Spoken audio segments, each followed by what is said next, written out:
because we're flying along, we might as well keep on going in that fashion. It's game 3 and group 1, or rather, excuse me, group 2, the first game. It's, of course, another European versus North American matchup. And this time, perhaps the North Americans' best chance today. Obviously, no offense to Liquid, they had the stand-in, but now CLG, who've also had some good performances on European soil lately, go up against a team that, as Semler's dubbed it, has been a little bit questionable lately. A little bit of a struggle for the Danish side.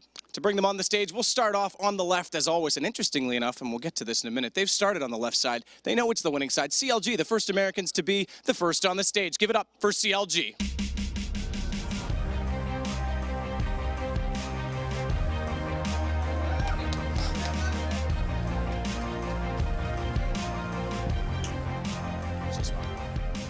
What's going on, Hazed? I noticed, by the way, that you don't have your man bun. There was a bet with Moses. I know you said it was voluntary, you got rid of it, but I'm hoping, and you can confirm or deny, that you're not like Samson the Great, where now your superpowers in game are gone. No comment on that. I will say, though, that Moses missed his opportunity. I think he did, too. I think he did. But you know what, though? Like, I think he was, like, just really out to get you as a vendetta. Like, we're up here talking about hair and cutting it. He can't even do that, so I don't understand why you'd be a little bit upset by that. But let's start off. You guys, famous for playing to the level of your opponent in some ways, always putting up double digits, close games. Doesn't matter if you're playing Fnatic, doesn't matter if you're playing Dignitas, doesn't matter who you're playing, it's always close. Today, you guys got to put your best foot forward. You know that they've been on a bit of a slump. Anything you guys come into, or expecting, I guess, in this best of 3? Hopefully some better play now that we have a coach on our side. He's really been helping us. He hasn't been with us very long, maybe a week or so, but he's already given us a lot of valuable information. Hopefully we can stop playing to the level of our opponents and just like play our own game and take games instead of, you know, having all these crazy comebacks or crazy losses. So hopefully we can be more consistent. You say it hasn't been that much time with the coach, but is there already any mid-round calling, any on-the-fly adaptation, or is he simply doing demo review and helping you guys with strats out of the game? Everything. He helps us with everything. Right now it's more of an observe type thing. When we're in game, he wants to see how we operate on our own, and then if he sees like a major mistake, he'll point it out and tell us to fix it. So.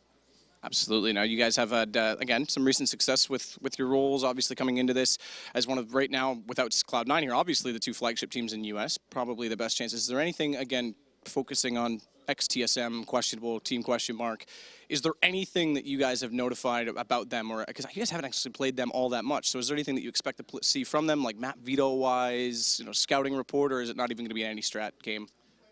I won't comment on that.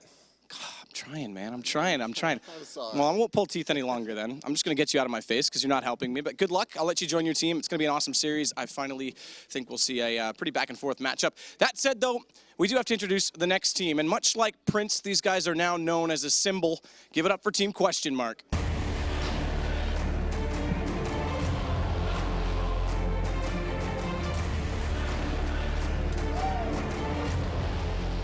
I love it. I love it. They're free to do their hype. Speaking of, hello, how are you? I'm fine, thanks. Oh, God, here, I can already tell. Speaking of hair with Hazed, I noticed at Fragbite you had a tough time against SK because you didn't have the product in your hair, but you're looking better today. Is that like Crims, your magic is in the hair? No, not really. I have a good hair there, yeah. Dupree cut my hair last night. Do you remember that?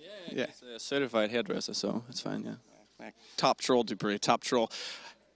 Look, let's get to it. Straightforward. We're not going to talk about all this nonsense on the shirt. We'll get to that eventually. We'll all find out at the same time. But let's talk about the in-game performances. They've been a little bit of a struggle as of late, arguably since Cluj, when it kind of started slipping away. What do you guys have to do to fix it? I mean, we've spoken a lot, and I think we've figured out our problems. Our problems go way back before Cluj. We just won tournaments because of individual performances, and we kind of forgot to work on the mistakes that we had, and they just build up now and became more and more, and we know how to fix it and we're working on it, so it's fine for us. Good. Well, that's good to hear, obviously. Now, individually, you guys have been together for a while at this point in time. There's been roster changes for other teams that have paid off. Right now, the arguable one was AZ. He's gone. You guys have to focus. Zipix has stepped up considerably. You've been stepped up, I would say, up to the major as the best player, arguably, in the world. It's kind of slipped away. How have you been feeling specifically right now with this roster? Is the motivation gone? Is it there for you? I'm calling you out, basically.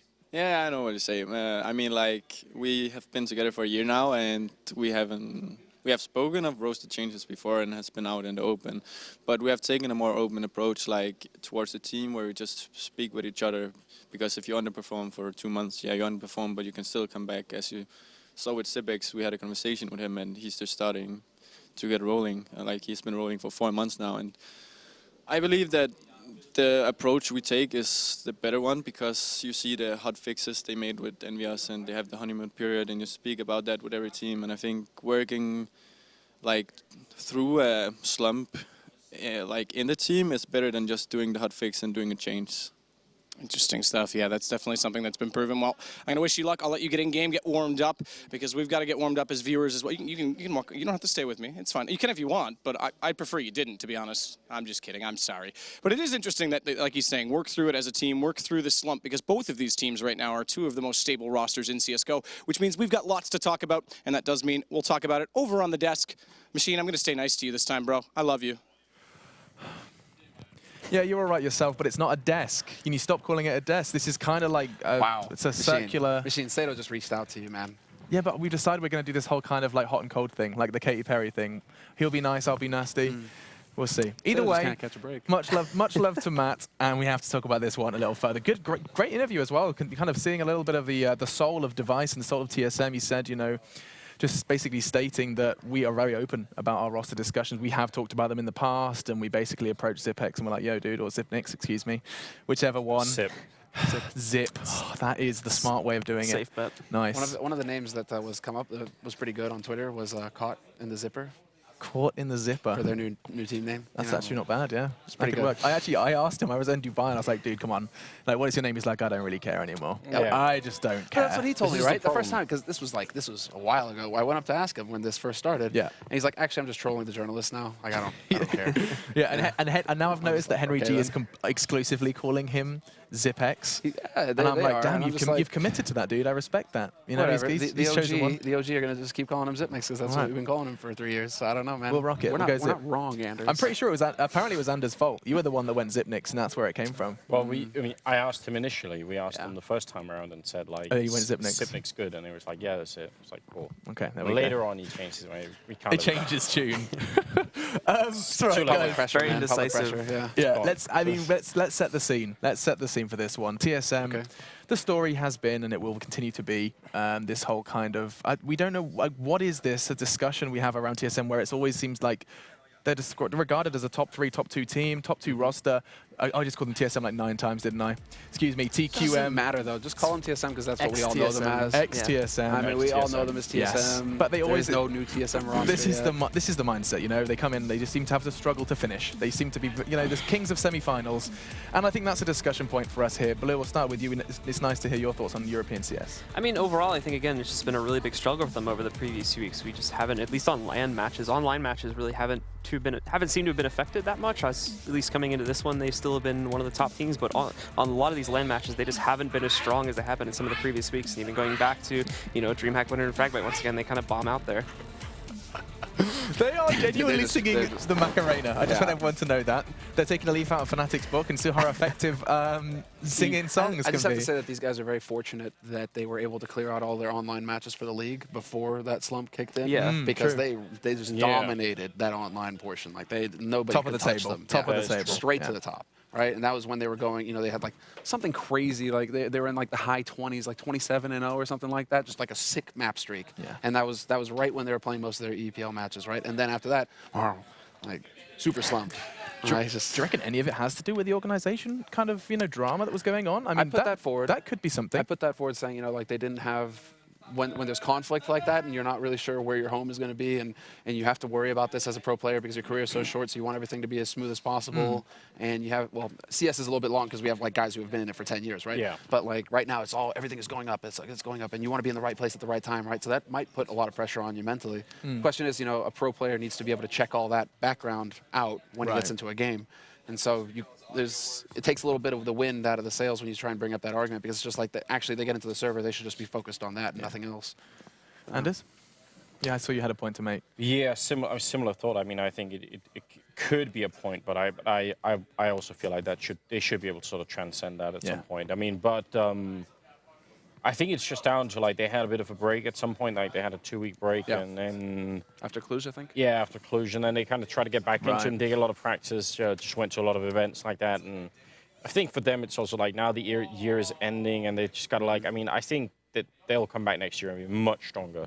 But you know, now they're playing CLG, and That leads us into a nice one. you don't want to end the year by losing to a team you definitely should be beating. So Absolutely, and I Especially mean, after, you've touched on CLG. I think you've got a lot of kind of interesting things to discuss there. Of course, they discussed it in the interview there. Matt, being master of his craft, did bring up the idea that they've got a new coach filling in filling in those shoes there, and that's going to be an interesting one. We still, though, the roster is on screen, and the team that seems like they're always capable of keeping it close, keeping it exciting for North America, but only for so long. I think there's a moment where you have to think, if you're a European team coming into this tournament, there's like just a little bit of added pressure because you don't want to be the European team to lose to a North American team.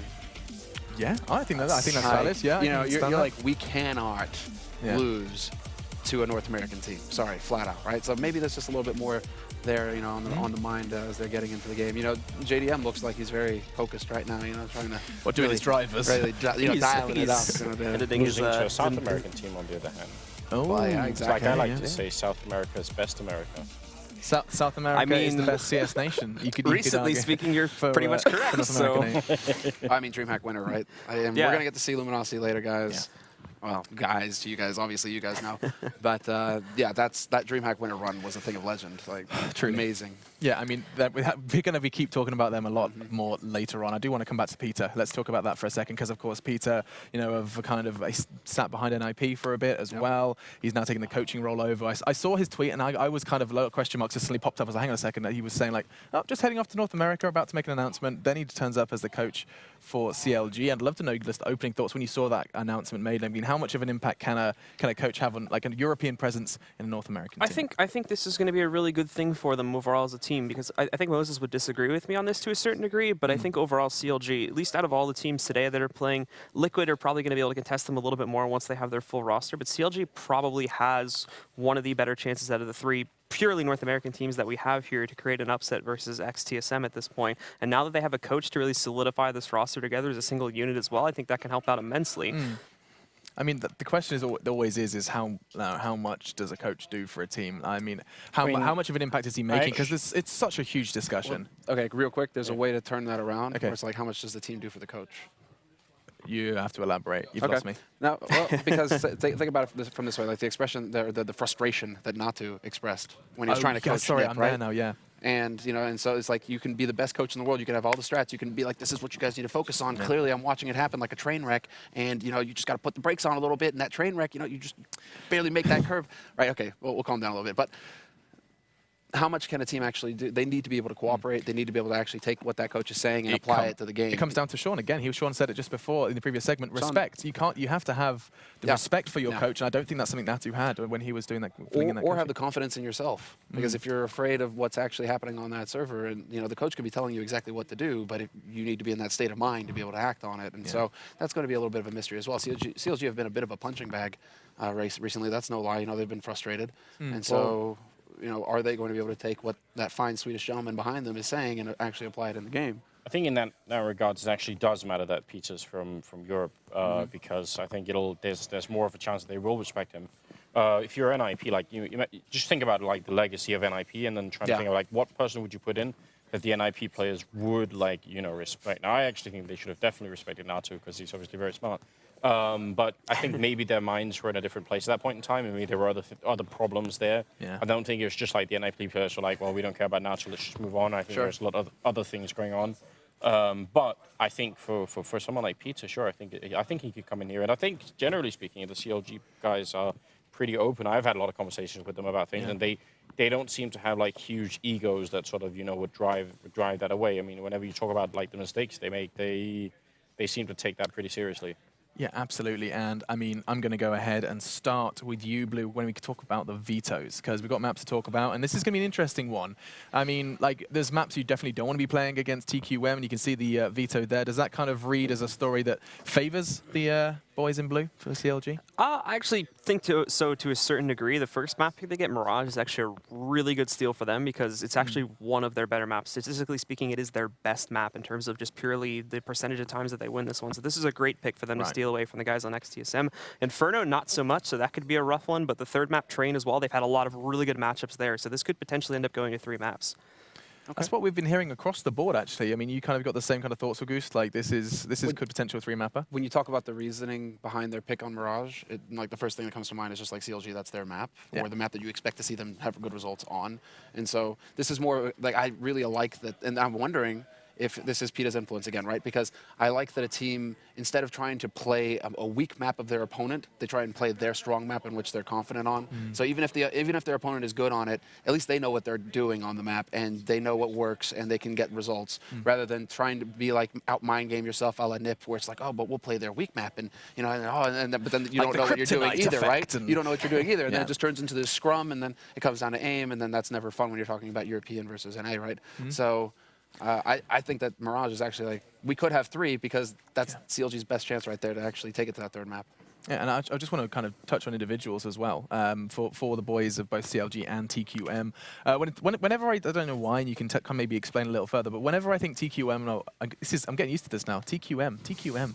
Whenever we talk about question mark, when we talk about them and their play on Mirage, I just think Carrigan and holding middle on CT side. Like this, I don't know why, but it just feels like he sets a trend so much. Well, we have the main spokesman here. Yeah. Kerrigan, op mid. Carrigan, I don't have my wristband with me this time. Sorry. An advocate for it as well. Yeah. I mean, Carrigan is very strong on that middle. It's been more difficult for him recently because of all the jump script smokes that are coming out, which means... Let's not start that discussion again. We're going to get lost for another 15 minutes. AWPing middle Mirage is a huge problem now. It's really hard to do.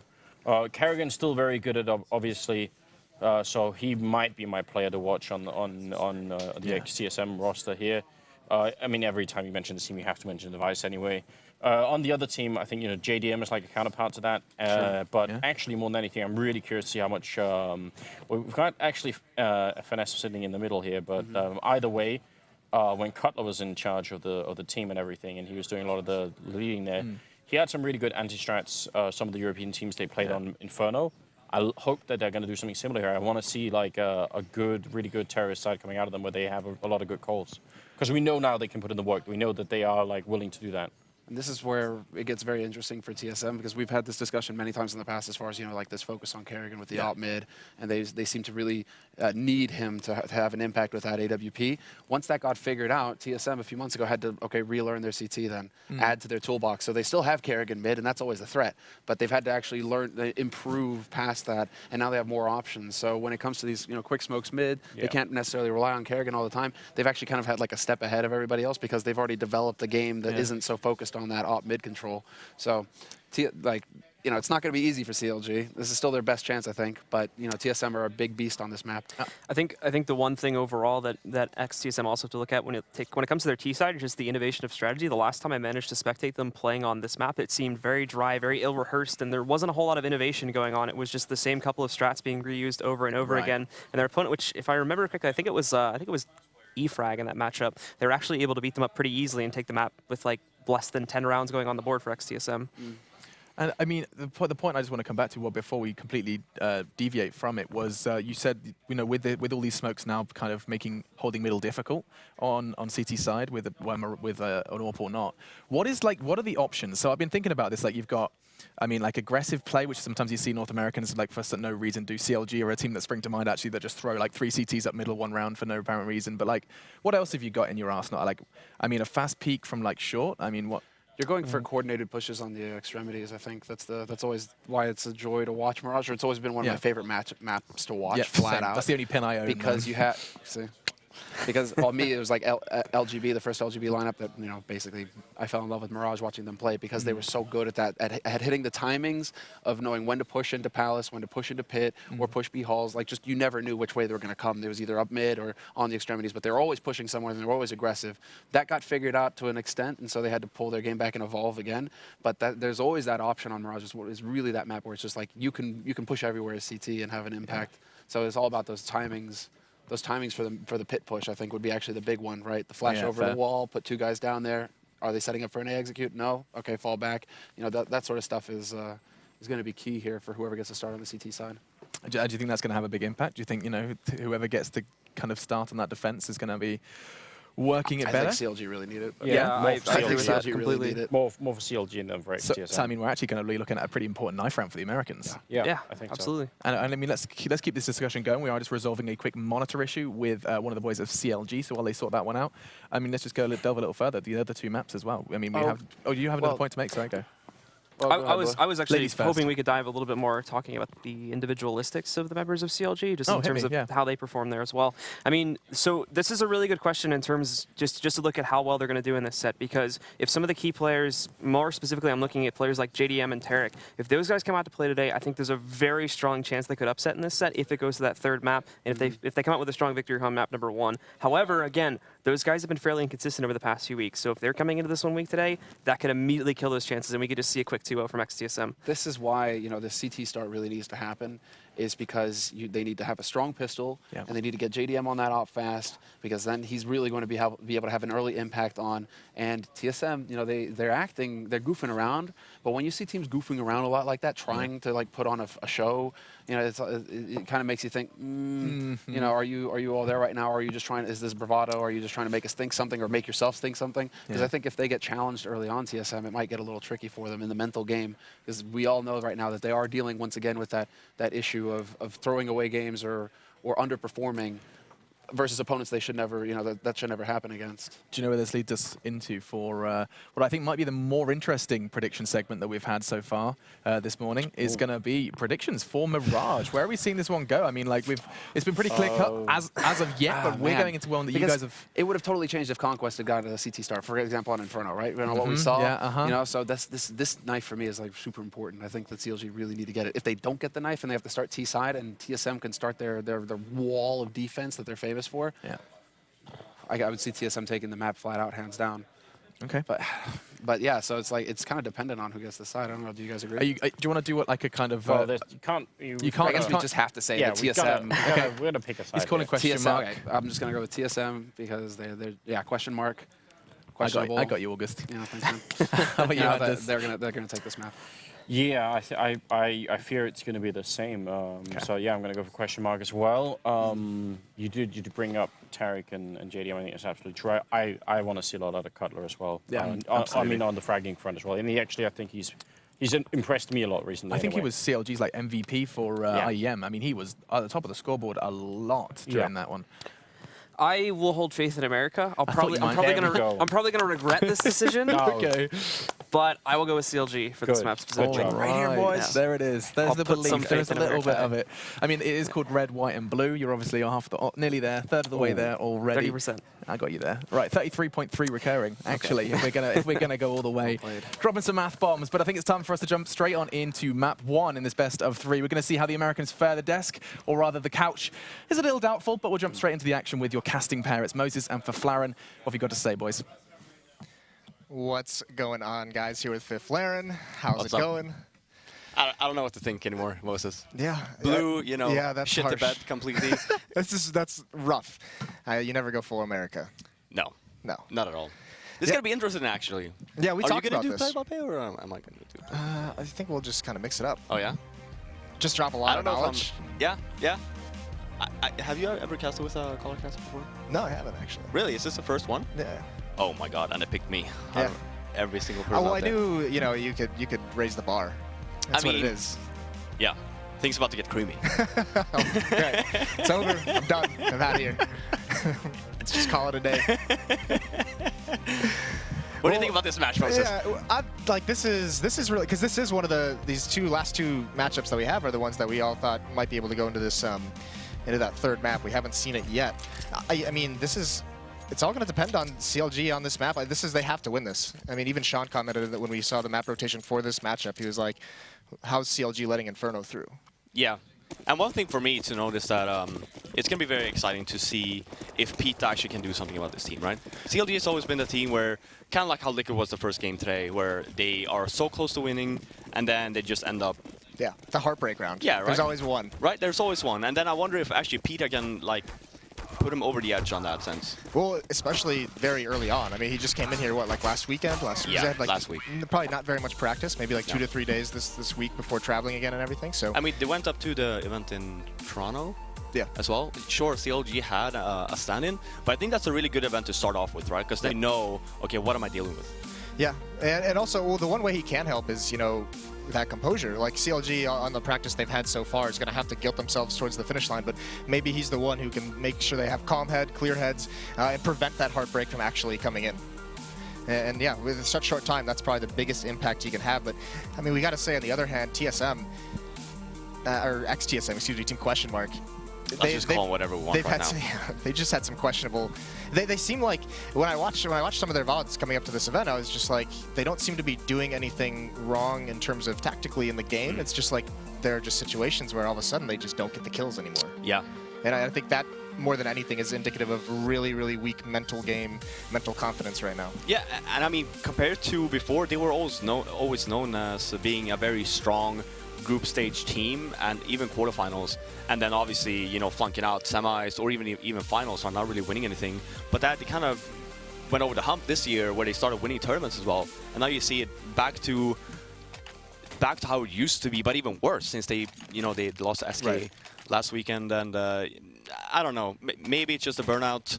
Last event of the year, obviously, for them as well. So, but they should have this in the bag for me, at least. Yeah, I would agree with that, especially with Inferno being that second map. But either way, Semler said the knife round was going to be important, and CLG wins it and takes that CT side. So that's a good start for them right off the bat. Playing a pretty retake strategy on this A bomb site where Smoke is going to come out to block off jungle. I really like this from CLG because, I mean, every single team out there, when they're on T side, they always end up going A, right? So just playing it retake is really smart. Just, yeah, let them plant, and then you go in with the nades that you have. You have a flash, you have nades as well, and a smoke from JDM. You can just smoke off the bomb side if you just want to try and defuse it. Yeah, the key is finding a kill on this entrance with this retake, and there it is. Kerrigan goes up a little bit early. He gets taken out by JDM, but more aggression over towards the mid to connector, and all of a sudden it's down to this 3-on-3. Tarek's blocked off by smoke, and the bomb is going to get planted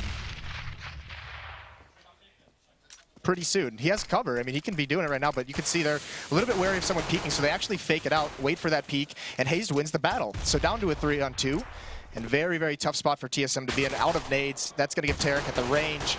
He wins that battle, and Zipnik's all the way in the back now. Not much he can do. He's got players everywhere. It's the triangle of doom. Yeah, I actually don't understand why they didn't just plant. Sure, you saw the fake plant coming in, but when you have someone just guarding and you know that you have long-range USPs, just plant the bomb and play it there from there, right? This was a really good execution of this retake, though. A nice shot from Zipnik. Oh, he gooshes as well. So FNS down to 6 HP. Got to be careful. Plenty of time to play with. So you can see another fake plant trying to, you know, see if Hayes is going to be, or if anyone's going to be peeking up from that CT spawn again. And if he wins that duel, but he's brought so low. 3 HP now. No more mistakes for Zipnik. He has to hit everything immediately. That could be a good find if he can isolate FNS on top of the stairs, but he's not able to do it. And there it is. He finds him. FNS runs out wide. Tarek's got to be able to find this kill. And playing with the bomb site, Zipnix is going to get it. An incredible round, and already the heartbreak begins in round 1. Why? You saw the jump as well. Like, you never jump the side there when you're in a one-on-one situation, because obviously you have the penalty from jumping. He's just sitting there stationed as well. And you see, like, the jump here from Tarek. Yeah. It cost him the run. Yeah, it was a headshot here, but when you get put in a situation like that where you know you have the health advantage, you can just storm him basically. Yep, and it's such a shame too, because actually CLG played that retake really, really well that entire time up until that 2-on-1. So just an incredible round. It was even a 1-on-3. Yeah. Just yeah. Those are the mistakes that you just can't give up to these European teams. Like that has to be a round win. But either way, a little bit of an investment into the second round. Hazed and FNS with armor and upgraded pistols. Tarek has the scout. No damage quite yet. And interestingly enough, TQM, they only go for 1 SMG. So look for Kerrigan to be the one to head up first and scout, but it's going to be Dupree who falls to Hazed initially. Here comes the B-hit. No one clears out FNS. He gets 1 kill, brings Zipnik's very low. He eventually gets cleaned out. And this is looking great for CLG. 5-on-2 now. And Device and Kerrigan, he had the bomb, but Kerrigan's got to get aggressive and mark it. And he's not able to find anything quite yet, taking a lot of fire. Eventually he does fall, and Device, the last man standing. 4 members at the B bomb site for CLG, and Device has nowhere to go. Yeah, and this is exactly what CLG needed. I mean, just mentally losing that pistol, which is a round that you should have won, right? Think of it this way. If they ended up losing the game with whatever, like 16-14, yeah. What do you think they're going to blame? Oh, the pistol round. Yeah, they're going to go back to that. Yeah, yeah. So now, I mean, winning back the eco is great for them. Obviously, especially after losing the pistol, which they really shouldn't have never have done. For question mark though, going B on an anti-eco, I never liked that idea. Like you want to take over mid first, check out at least, smoke it off even, so JDM with the scout, you just get locked out to get some control first. Right, yeah, exactly, and very much as well. And that was the thing. Kerrigan also had the SMG, and he wasn't the first one. He wasn't the one scouting anything out, so they lost some rifles very early on, and CLG's able to clean it out without losing anybody. So they get all these AK-47s and Galils for free. They don't have to spend any money into this round except for some armor and nades. So that's actually a really, really good round to win, especially with so many rifles on the board for TQM there. But a little bit of a battle. JDM not able to finish off Kerrigan. Now he knows there's another one jumping underneath him. Can't land that shot, but still a very good defensive hold. That nade does massive damage. It's actually quite funny to see, because normally if you end up losing the anti-eco, you tend to buy the next round. You see here, Team Question Mark just buys some pistols, but they don't actually full buy, which is not something you see that it's not really that common anymore. Yeah, it had to have been, that decision had to have come out from the fact they lost so many rifles. They're like, we're going right at AKs and Galils. It's not like they salvaged a P90 and an SMG. And on top of that, it wasn't even close. Right? CLG, I think they survived with 4? 5? 5 even. So like just buying there, yeah, sure, maybe. And this comes into play with, like, if you're an inexperienced team, you might actually just end up buying there anyway, because you get frustrated and say, oh, can't believe we lost that. Just rebuy, win it back, right? Instead here you do have a smart play coming from Question Mark, where it's like, well, just buy a bunch of pistols if you guys want, see what kind of money you have, and then just forget about that round. Yeah, here's the dangerous part though. Look at the economy on CLG. Because they, salvaged 4 rifles, they don't have to spend any money in these 2 rounds. So yeah, at least on buying their guns, they pick up nades, but everyone is just skyrocketing in terms of their economy. So once again, it's going to be a save out of Question Mark. No armor picked up, only 1 smoke and 1 flash, and all of them heading towards the A bomb site very, very quickly. So this is going to be some kind of an execute. Best case scenario right now for TQM is they just want to get the bomb planted. Yeah, and even then, I mean, they don't. Sure, it's a bonus, right? Because then you get the little $800, but we'll still be able to buy plenty next round, even an op on Kerrigan if he wants to. Right, yep. And that'll be the big thing too, is how's that op battle going to go? JDM, huge time opper for CLG, but there's the bomb plant. It's exactly what they wanted. What can they do from here? Kerrigan's going to push through, but he gets caught out by Cutler. CLG holding CT spawn very, very effectively in this round, not losing too much. It's only Hayes who's fallen so far. Down to just 2 players is TQM. FNS, they've got to know where both of them are. There goes Cage and B, and Device is going to get cleaned up by JDM jumping over with the scout. So good rounds for CLG, not losing very much once they won that second round, once they took it back from TQM, but not getting punished very much. No, exactly. Yeah, sure. TQM, they didn't really have anything to work with, right? You have a flash and a smoke and some P250s, but getting the bomb down is key for them as well. They do opt to not go for a single op, though. And then for CLG's part, actually, you did see the upgrade on JDM. He actually didn't really need to do that. When you have that kind of buy anyway, just keep the scout, save the money, right? Yeah, see what comes of it, see what happens. And on the other side of the board, TQM, they do not have an AWP at all whatsoever. So JDM comes up towards the mid window. He's going to get smoked out, though, so ineffective. He's got to rotate off. An easy mid control for TQM. Kerrigan's already pushed his way up towards connector stairs. A lot of Molotovs out, but he's going to start sneaking and clearing his way in. And he's going to have a nice angle. Once this hit comes in on the A-bomb site, once the execution, he's actually come right through the smoke, and Hayes spots it. So he gets the jump on that one, finds that first kill, but there he falls. JDM with the AWP chiming in. 4-on-3 now for CLG. And with this man in bed, actually gets tied up. Cajun finds one. So now they have a situation. They got to wait for these smokes to clear, but FNS gets it through the smoke. That was crucial. A very, very important kill. Slows down the plant. Kerrigan should have just waited in connector there, that one round. Just end up planting there, because now even if you plant that way, you're not going to have someone in connector to actually... That's a bad plan for you then, essentially. Right, and you can see, Cajun's just bombing flashbangs over towards CT spawn, providing cover when they have no smoke. And Cajun, this is a spot where you have to hit that first shot, and he does. He grabs JDM. The op is down. 2-on-2 retake situation. Device still in the sight. Cajun knows one's at his flank. He can't win that battle, though, but Device has plenty of time to relocate his position. FNS, he's got to make his move quickly. Does have a kit. And now he knows exactly where Device is. He's going to jump up on top of Device very, very intelligently. He's not committing to these fights, biding his time, and there he commits to it. Sprays down FNS, gets their second round, and they're on the board. And he's even going to, no, just at the last second, you can see. Yeah. That's the worst when you throw your gun into spawn. Yeah, but it was a good recovery, though, from Question Mark. Especially like I was talking about, like Kerrigan, for him, he should just stay there in connector. Like there was no CLG did not contest that at all. Just staying there, waiting for your teammates to hit the bomb site. You can just stay there and basically kill the guy that essentially killed your planner. Right. So then it leaves you in a better situation. Sure, they salvaged the situation anyway. Good job for them. And then now you see it again here from CLG, since they were you know, so fortunate on not losing that many people on the ecos, they can actually buy again, and JDM with another op. Yep, AWP for him. Still nothing on the TQM side. You saw Device not able to salvage it there at the end of that last round. It's going to be a 3-man defense at the A bomb site, so once again, full control of mid. There is one boosted up in towards the vents, it looks like, but Kerrigan's going to bypass him completely. He sees that vent isn't broken whatsoever, so he's just going to walk his way, and actually no one from CLG, they have no clue this is coming. There's no eyes on this. Kerrigan is about to just ruin their day if he turns this corner looking at the bomb site.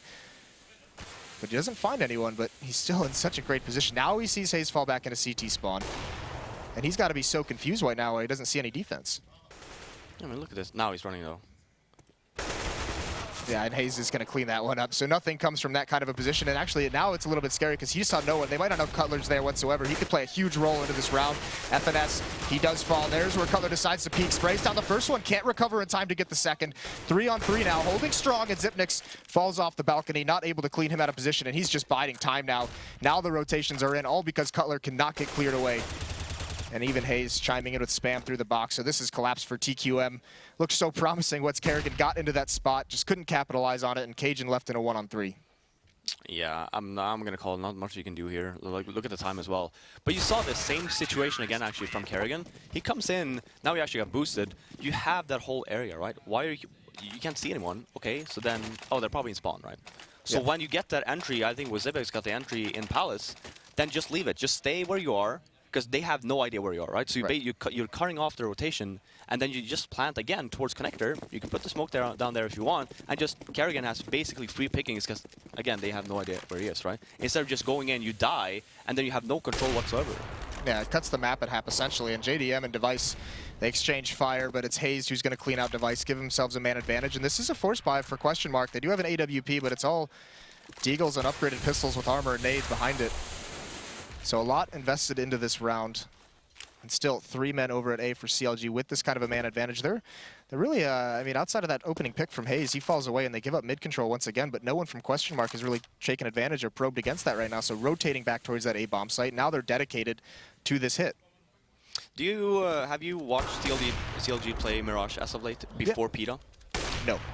Oh yes, I've seen plenty of that. Yeah. So we can probably wait until this situation. Yeah, until Cutler, he's just gonna man the bomb site once again. Okay, there we go. So then question for you, right? If you just compare like the setups right now, where the CLG just essentially just leaves mid as it is. They don't even contest the connector, they just leave it completely, right? Is that something new? Or is that something that they have done before, even before PETA? It's normally when they challenge mid, it's when they have a double op setup. And they'll have, like, you know, Tarek with an AWP will get on catwalk. They'll sometimes have JDM and connector or window. So otherwise they never contest it. Yeah, and well, actually what's new from them is, you know, finding that first pick and they fall away from it. A lot of times it's like a battle where they stick to it's just fighting out there. But I mean, that's smart. Just get that man advantage and fall away from it and use it.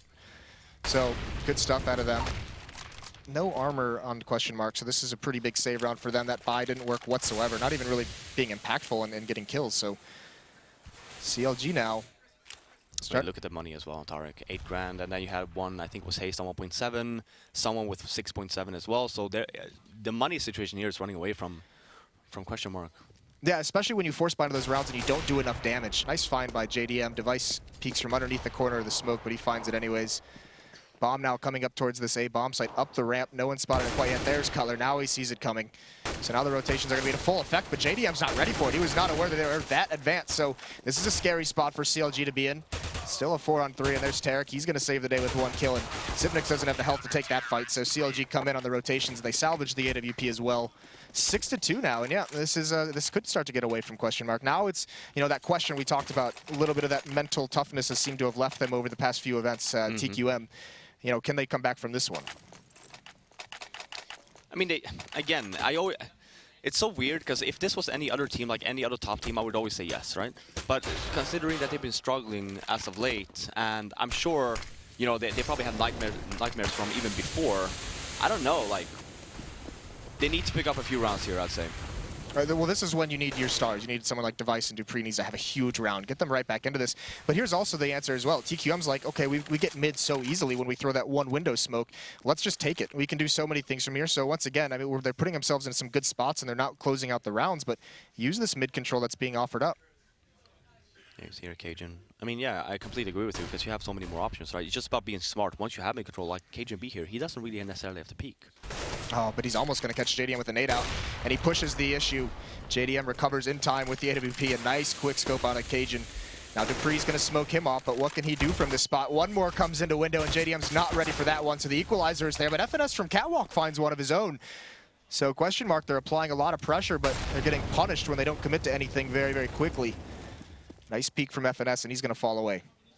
I mean, 35 seconds left and the bomb is still down T-spawn.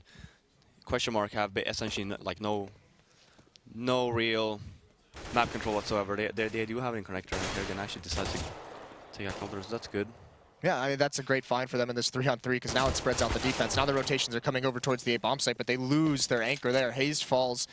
Now it's going to be a 2-on-3. There is some low HP players on the TQM side, but Tarek has the AWP to retake this with, so it's going to have to be FNS to find an initial kill to open up an opportunity for Tarek, and he misses that first shot, but still dedicated. Device, nice shot, close up, grabs the angle, gets the first kill, swings out, and is eventually going to clean out Tarek, who can't land anything with the AWP. Third round for TQM.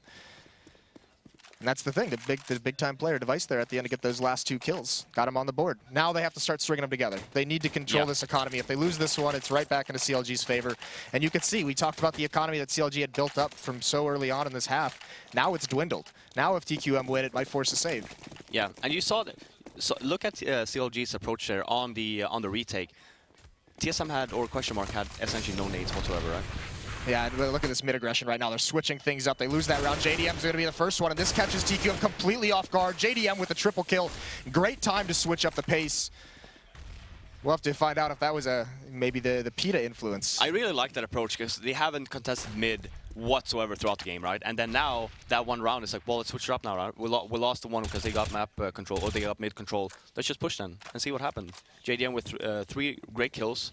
And just, you know, question mark, you were saying in the beginning of the round, they need to grind up some rounds now. So just like, if they had won this round, would have put CLG on an eco, right? Instead, you still let them with the, you still are not through the stretch where CLG, you know, will have a sloppy buy or, you know, force buy. You're not there yet. Right. And, you know, that push is a beautiful call, but even the call to just fall away afterwards. Look at this, all 5 members back into the bomb sites. So they're not willing to risk getting picked off. JDM, he's in a spot to grab information if they're going to be dedicated to the A bomb site, but he's able to turn around very, very swiftly to support Tarek. And a little bit of a tough angle to deal with as the remaining TQM members encroach on this B bomb site. Nice shot from Device, he lands it, and even JDM falls. So all of a sudden, now it's on a retake situation. Now it's a scary spot to be in. And Zipnix, he only has 2 HP, that's the tough part. And there is going to be 1 CLG member flanking in those B tunnels, B halls, and Zipnix, he's got a whole catwalk, but he can't land it quick enough. Only 2 HP. Hayes, that's an easy cleanup for him and Device. Last one left at the bench in a 1-on-3. Got to come up with some kind of a hero play. Can't land the first shot, and that might have just be it. Not able to get that kill. It's just a matter of time, and Cutler's going to be the one to clean him out. And plenty of time for the defuse. Yeah, good job from CLG, actually, just waiting, taking their time, making sure that all of their players are there, and then you decide to just push them, right? So, good job, because you did have someone in kitchen. Yeah, this the JDM push, obviously, getting the 3 with the help of Cutler. But yeah, very actually cool and calm and collected, retaking that bomb site.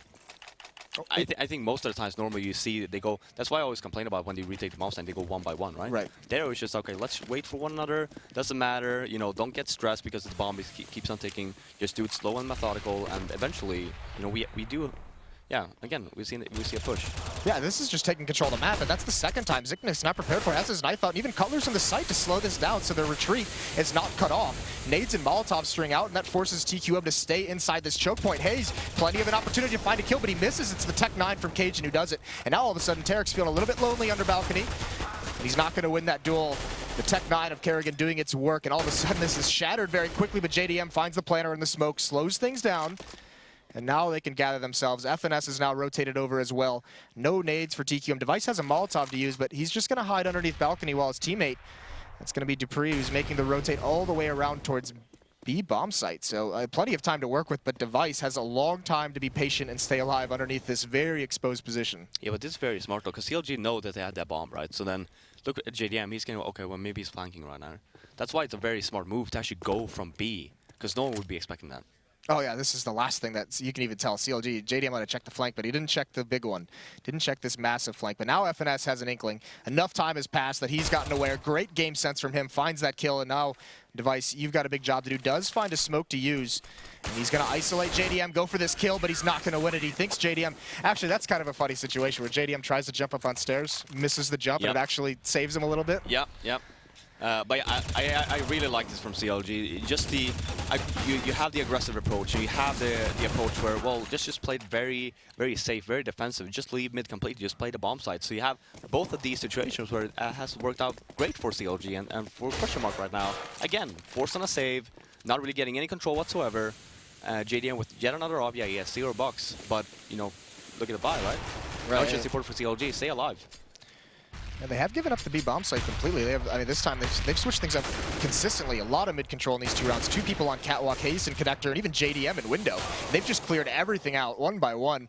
Nicely done from them, not taking any damage. Being able to build up that economy. Device might be able to get a couple kills here, but the bomb is down in mid, so he can't even get a plant. Tarek's just going to clean him out. And here's the thing, TQM's composure at the opening of these rounds has been a little bit, you know, a little iffy. Because that push, they caught, JDM catches so many players with knives, and they spent so many rounds getting mid control for free. Great change of pace there, but then the next round when they push into halls, I mean, Zipnik's had his knife out as well. Yeah. No, it's time now for Question Mark. It's like, just take your time a little bit. Yeah, you can take mid control, but just play a little bit more defensive in the beginning. Just hold your ground and just wait to see if CLG is actually pushing. If they're not, then you can take it over. Now they're being a little bit more cautious with this mid control. Smoke comes out, but also a Molotov towards Connector, and very fast pace. 2 members get down. Tarek's boosted up though, and another free kill for him. So many rounds in this that CLG's had an advantage of, and they're utilizing it very well, capitalizing on all these situations. Yeah, I mean, CLG, I think they're playing a really good CT side on Mirage here. Just always making sure that TSM second guesses them, or Question Mark. JDM, nice pick, peeks into those upper B tunnels, finds Device. Still a man advantage. And Cajun, he's going to jump into window, but Hayes is right there and ready for it. Punishes that. Now CLG complete control. Zipnix has got to do something coming up this A ramp. He's been spotted out by Cutler, and wisely Cutler's not taking this fight. He's saying, okay, got to wait for some teammates to rotate over. We'll see how far you guys are willing to commit towards the A site. And now you can see that 3rd member of CLG starting to cheat over. There's a good find from Kerrigan. Hayes is the one that falls. So Cutler still mans CT spawn. That plant, that fake tap, lures him out of position, but he wins the battle anyways against Zipnix. And now, once again, in a 1-on-3, a TQM member's got to come up huge. Kerrigan with the AK. He's going to push onto Cutler, but can't find it. Cutler playing so well in these situations. Very smart positioning from him. Yeah, and if I was speeding now, again, anything, right? You're in the lead. It's 10-3. You're doing great.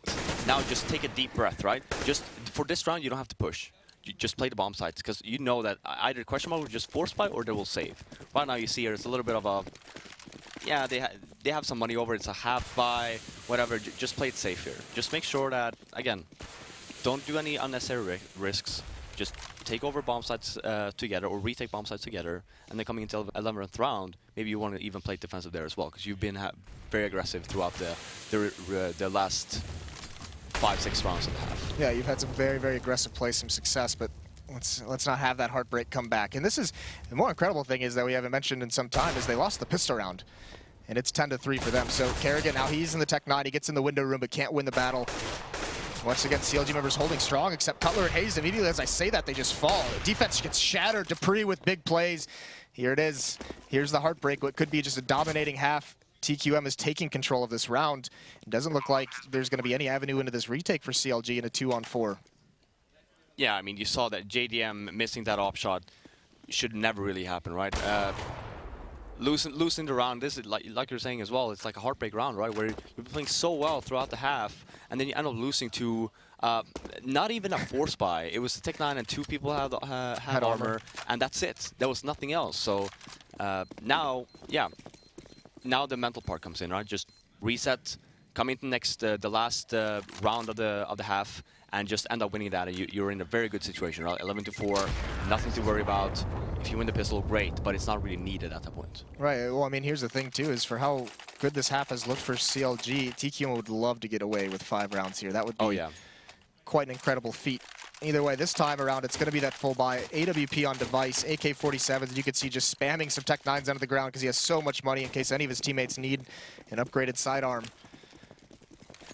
And here's the double op setup for CLG. So once again, going for a switch up. Tarek's going to get aggressive at halls. He's going to grab an angle, but no one's going to be there from TQM. They're taking the bomb towards the B bomb site where FNS is all alone. And even just one player grabbing control at the top of mid, Hayes is going to be the one who might be able to spot him out, but Kerrigan walking. Hayes doesn't know he's gotten by. This is, once again, Kerrigan's found himself in a very sneaky position to be effective. And here comes the B hit. FNS is focused over towards the B tunnels, and he falls to Kerrigan coming up cat. Great take from TQM. Shatter the defense so quickly, and now Kerrigan just going for more. And all of a sudden, I mean, last round of the half, but there's real no way that this retake is going to happen for CLG in a 2-on-4. Cutler's got to find something early, and he's not. Device has the angle, wrong range of that AWP, just cuts it off. And now Tarek, you got to go for it. Misses the flashbang just a little bit, and Dupree's going to be already in there. Very, very nice half for CLG. Actually, a very impressive half from CLG, but TQM still getting away with 5 is good. I mean, considering that CLG let TQM move up mid, you saw Kerrigan 2 rounds, 1 in connector and 1 get boosted without being noticed, and then last round there, walks up catwalk, Hayes just completely misses him, right? And then you end up losing the B bomb side because you, like for Hayes, it's like mid is clear, no, don't worry about it, because he shot FNS. He was just standing there, aimed towards B bomb side, just having his back towards catwalk, just ended up dying, right? So it's still very impressive for CLG having 10 rounds, despite you know, not making sure where the Team Question Marks players are. Yeah, and you saw the stats there up for JDM, 170 ADR, doing some good work with that AWP. Thank you, the Score Esports, for those stats they provided. And now into the second half, just around 5-10. And you can see Zipnix, he's just going to get aggressive. He sees no pressure in Halls, and he's going to push all the way up. But it's Dupree that finds that kill. They do a 2-man push, and Hayes gets baited into peeking, and he falls quickly. And CLG, they would look like they want to put a little bit of pressure on, but the catwalk prong of this attack is not here yet. It's just going to be one member now, and Zipnix trying to bide his time, and they land the shots. The rotation is in. You can see, look at TQM, 4 members here, and this is going to get shut down out of CLG. Yeah, only having the guy that went down, did he have a smoke or nothing, just armor? Yeah. Yeah, so only having 2 flash, well, decoys as well, but 2 flashes hitting the B bomb side. Just use one of them, and Question Mark very smart. They're just playing it very passive, getting the entry, just dropping down and just work together on the bomb side. For CLG, like you're talking about as well, they didn't really wait for the catwalk guy, right? So they pushed B, and then catwalk came a little bit too slow. And then it wasn't really quite synchronized. One of the T-side pistol rounds CLG has loved on this map is 1 going towards A and 4 in those B tunnels. So maybe TQM with that quick rotate, you know, that's something they scouted a little bit. But now buy up into this second round, except for JDM, who's the opper. He's saving the armor to try and have that in the 4th round. And you can see, trying to take these range battles with the pistols, it's not working out. This is a completely different style of mid defense that we're seeing out of TQM. 3 members peeking, 1 from connector, 1 catwalk, and 1 window, and they shut everything down. Yeah, I mean, that's the beauty of Mirage as well, when you have so many options. You can either contest A, or you can play very defensive, you don't really bother with mid, but you play retake A as well, or you can push mid and you just leave A and try and retake that way as well. That's what Question Mark is really, it does a good job with, where you never really know what they're going to end up doing. And that's something that you saw actually CLG do previous half as well, which is something you haven't really seen before. So I'll be very, very now for CLG moving forward on the first weapon round here. Just make sure you don't get caught off guard. Just stick your ground a little bit, and then just see what Question Mark does. If they contest mid, okay, sure. Then what's going to happen, right? They're going to retake A. Then just make sure, if you do end up hitting that bomb site, that your position is great. Maybe even push CT spawn. Eric's going to get that opening kill onto Kerrigan. So it is a 5-on-4, but there's no armor, there's no nades on the CLG side, so they've got to get much more of that, and Device is going to equalize things, spraying down onto FNS. They'd love to get a plant here. It is a little bit of a retake strategy, but like I said, there's no smokes on the CLG side, so I mean, they can't block off any of these rifles, and it's just going to be easy pickings at range. Cajun actually commits very, very wide to this fight, and he's just going to tap away. Device comes in, clean up some of those kills, give Cajun some nice assists, build up that stat. Yeah, just trying to do some damage towards Team Question Mark here. Nice job by... It's actually Tarek that got the kill, but it was I thought the same thing when it actually happened. I was like, did he really get unaimed by a Glock right now? But Tarek actually had the P250. It looked fantastic, though. Yeah, so the first buy here, obviously you have the op on Kerrigan. He's known for being a great opper on this map. Just, I mean, he's good overall, but this map he excels at. And JDM has it on the other side, so, you know, not investing in armor now, he's got it. So could be a little bit of a duel, and actually Kerrigan with this angle, I don't know if Hayes did spot him, so he forces him back. Some nice spam through the edge of that wall, just puts enough pressure on Kerrigan. He's down to 57 HP and falls away, so now we have mid control, and that's a miss smoke, so that does not go where they wanted it to. And now they're not blocked going up catwalk, so they have to readjust. Yeah, it's a very important smoke to actually miss, because now you have to spend 1 more there, and if you want to, you know, get connector control, and then you see here, you see bomb moving towards A. You need those 2 smokes to cover off CT spawn and stuff, right? So well, you can see they called it off. He just said, I missed the smoke, I'm coming back. We're just going to do 4 men towards A. So there's an important prong of this attack that's missing, is someone coming or lurking up connector. There is one over towards the B bomb site. He's alone, and that might be for a very, very big flank later on in the round. But now the execution comes out. TQM drops a Molotov on top of the ramp, but Hayes runs right through it. And Cutler's going to get the first kill on a device. They still haven't cleared out one member on the balcony, and that's Cajun. He's going to find one. He gets a second. Crucial play from Cajun. Very, very patient. But now everyone else from TQM blocked out by the smoke. Hayes has control of CT spawn, finds that kill, and Dupree very quickly is the last man left on stairs. And he's got 3 people to deal with, and there it is. FNS finally comes in with that flank coming from Connector, and that's the first gun round for CLG. Yeah, and I mean, great job from CLG. Like you were talking about as well, FNS missed the smoke. They end up calling it off, going towards A instead. Exactly what I was talking about. Hayes pushes down CT spawn to get more control. Love that. Yeah. That's perfect, because if you don't do that, he's going to come from CT spawn and just going to get sandwiched, right? Run from connector or jungle, and then from CT spawn. Instead, take control, you end up winning that fight, and then it's basically a round 1, right? You have so much control of the bomb side and the actual whole A side. You can't retake that. Yeah, it's so difficult if there's a terrorist in that CT spawn. So you're right, very, very smart play. But another Everyone's missing nades. Yeah, Device missed that nade in window. The Molotov from CLG comes out, hits a fence post. So a little bit goofy with these grenades. But either way, once again, CLG maybe, I don't know if it's because of that Molotov, but once again, it looked like they wanted to go up catwalk, and now they just reconvened back towards the A bomb site. Very similar to this last round. 4 members dedicated to this A hit. Tarek with the AWP. This is like double this. up on the T side. Yeah, I don't either. For Especially Tarek, why you go all by yourself with an op there? If you end up going down there, and then you have Cajun with the buy.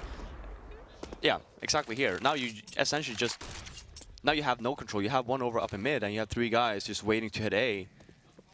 Yeah, you relinquish map control. Now you get punished for trying to take over halls late. So 5-on-4, Cajun in much the same spot he was in last time, on top of the balcony. The bomb for CLG, though, has gone back towards the B bomb site. So they've swung it around the map, and this might be a situation. They're going to send 1 player. That's Hayes. He's going to go up ramp. He's got to find kills, and he's got to do it quickly. He's got to make some kind of a presence. Just spamming through the smoke isn't going to do it. Now Kerrigan's going to punish him, but now they know. They say, all right, we got that 1 kill. No one else is here. And now you're going to start seeing Device on his horse. He pulls out the knife. He's rotating already. FNS coming up catwalk. He's going to slip by the rotation, but already the attack in the B halls is just getting demolished. JDM with the op can't do anything quite yet. Zipnix is going to find that angle over by Van. He's going to get the 2nd kill as well, and he's someone that Device actually mentioned has been playing very, very well these past few months. Yeah, and yeah, with Tarek going down there, I really like the approach. That's a Peter call right there, where they hit the A bomb site, they win it, and then next round just do essentially the same thing, but you fake it towards B, right? If Tarek would not have gone down there, then it would essentially have 2 guys that would be faking, both Hayes and Tarek there. Tarek with the op, watching Palace, and the Hayes just walk up. Instead, now he goes down, and then you essentially just have 1 dude you're running up A with an AK. You're not going to fall for that fake. Yeah, that doesn't really do anything, especially when Hayes didn't even get any of those kills. But there's Kerrigan still with the op. You mentioned it. You brought it up. Kerrigan being a very, very good offer, especially on Mirage. And here he is exerting some dominance in these past few rounds.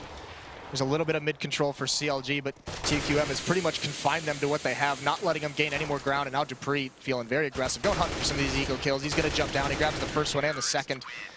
3 kills for him on the round. So 11-10 now. CLG still in the lead, but it's dwindled. Yeah, and here's the decision now, where it's like, oh, we can buy. I mean, you get the AKs, you get some smokes and stuff, or you end up half buying essentially what CLG is doing, where you get the Tech 9s, you get smokes and flashes, even Molotovs and armor, right? And then you can, even if you end up losing this round, which is great, you can still buy, you still have an op on JDM if you want to. Right, and you still have that ability to deal economic damage. Keep the money for the CTs in check, but that's not going to be a good start. Device just spraying through the smoke at the corner, finds that first kill. The Molotov comes out to prevent him from doing it again, and now they're going to send 2 up connector, 2 up the A ramp. Is there going to be any success in this Device in the smoke? He gets caught. He runs right into JDM, and JDM's aware of it first, but some of the kills come out. So actually, Cajun, once again, just hiding in closet, bides his time, finds 2 kills, and it's all down to Cutler, who's made his way towards CT spawn, grabbed control, but there's nothing that he can do with it from here. There is 1 member, Dupree, very, very low, but Cutler, he's got to win this duel first, and he's actually dealing the damage, and he spins around, but can't connect onto Dupree. So 11-11 now. Yeah, getting 2 kills, probably not what they were hoping for. At least try go for a plant, right? So even if you end up losing that round, you can essentially lose this one as well. You can still do a little bit of a buy. But yeah, again, it's a good buy here from CLG. You have the op on JDM, you have all the nades, you have mollies as well. You even have 3 Molotovs so here. So probably going to see a well-executed round here where you use 1 smoke or 1 molly in the the sniper's nest here and the other two just to take control somewhere else. Delayed mid control. They do have the smoke in window room, so Device is going to be completely blocked off. FNS coming from underground, so this time there's not too much aggression here from TQM to protect this kind of mid pressure. JDM is going to start making his way up catwalk. He's encroaching on FNS, going to go back towards the B tunnels. The bomb is still undecided at the top of mid, but I mean, once again, TQM, they've given up mid, but they contain it. And there's Device finding a nice angle in that smoke to get the opening kill. That's got to be frustrating for Hazed. Yeah, and that's why you want to use the Molotovs there. After the first smoke, throw in a Molotov when you already have it anyway, because then you can actually, you're not going to put him in a situation like that. Yeah, but good kills come out. Device with one more. Cajun also really whittling down the CLG before they can even, decide where to execute to. Before they can even get in the late round situation, this defense is looking so strong. The wall has been put up, and CLG has no answer right now. I mean, they're getting some of this mid control, but it's like TQM says, please get mid control, and we're going to pounce on you at this certain point. When we know you're at the base of connector, we're just going to start pouncing and just destroy you. Yeah, and I mean, this round here, this is the point of time where you want to call a tactical timeout, right? Maybe not this round you're going to be saving, but you want to make sure that you use it. Your next gun round, because you've been cleaned out. I mean, what do you do against this kind of a play when you have that mid control? I mean, it's the same question that TQM had to figure out in the first half. They have mid control, but what do you do with it when even though you have it, you're still getting just demolished afterwards? Yeah, I mean, you get a little bit paranoid because you're thinking, oh, if we get mid control, we're going to win the round. Well, it's not really that easy, but you want to do something with having the mid control, and you don't want to just split B, for example. As long as you have it, you can just make sure that they know that you have mid. You don't have to do anything with it. Then you can fall back, hit B, hit A even, but just so they get very, very nervous that you're even in mid, will just cause the rotate to be very delayed. Yeah, you keep them honest, keep them frozen in those positions, and right now, TQM, they're not backing down from any fights in this anti-eco, and they're shutting down CLG. Bomb is approaching this B bomb site. JDM's not going to win that battle though in Zipnix. Once again, using his movement so efficiently at this B bomb site prevents a plant. Yeah, allows his teammates to get there. Yeah, this might be where you have PETA behind him, just saying this is where we want to do it. But yeah, I mean it's 13. You're not going to see it anyway, which is. I really don't like this because again, you have to keep in mind you do have that timeout, and if you're in this situation now where you do not win the T rounds you need to win, then you need to call time. You need to figure things out. Like what have we tried? What have we tried? Okay, let's try something we haven't yet tried, or something that okay we messed up there. Let's try it again because it was working. It's just that we didn't execute, or we didn't execute properly on the bomb side. Yeah, either way, this is going to be tough. CLG still with just one gun round in this half. This is a little bit new. Runs a little bit into the Molotov, but they're not, dedicating themselves to this mid control. There's what you talked about. Brilliant. It works perfectly. Kerrigan has to try and get out of there, and JDM picks it off. Maybe they're listening to you, Fifth. Yeah, maybe. Maybe I'm just. Maybe they're on. Oh, they don't have anything on the PCs actually. Yeah. Nope. They got nothing. So either way. Got nothing. Whatever it might be telepathically, they do exactly what you say. It yields them the first kill, and now you can see it just kind of waterfalls from there. That first kill opens up the floodgates. Cutler gets a second one, and all of a sudden, a minute left in the round and a 5-on-3, and CLG can slowly just strangle onto any bomb site they want. Cajun gets aggressive. Tarek almost doesn't clear it, but swings over just in time, finds that kill. A bomb site is open for the taking. Device is going to try and rotate over, but he's not going to get there in time. And CLG have a really, really strong hold in this match. And now, Device is even smoked off now, so he might have to go for a jump up, try and kill the planter. JDM had the angle, but the timing, he looks away just in time, and Device can't land either shot. And now it might be a call to save here for TQM. Yeah, I mean, they should. Bombs down, 2-on-5 situation. Kind of weird that CLG ended up planning the way they did. Sure, I mean, again, 2-on-5, but when you have Connector, you have Cowboy, you have everything. Just play it safe in terms of plan correctly, just in case you end up like falling, because then all the 3-4 guys that you have over here, if they end up defusing, they're not going to be able to do anything. Yeah, I was just about to notice that they were all rotating and evacuating the bomb site to a position where they didn't have eyes on the bomb, so risky situation, but still, Device just stuck around to try and deal some economic damage, get 2 kills, keep their money low, make them rebuy, so if they do win, if they do get themselves up towards 14 rounds, it'll be a very, very weak, very much weaker buy for CLG. Either way, CLG, that's the first gun round in, it was 5 straight for TQM before that round, or 6 straight? No, 5 straight. Yeah, 5. Yeah, a great round by CLG. As I was saying, Molotov off the sniper nest. Kerrigan just ended up dying, right? And like you were saying, the waterfall, right? After he dies, what does every team do when they're in a deficit? They want to chase. They want to equalize the score. And that's exactly what happened. And CLG, they were prepared. So then it was a 5-on-3. Tarek, great job there. Now with the A side as well, 5-on-2, and then end up in the round.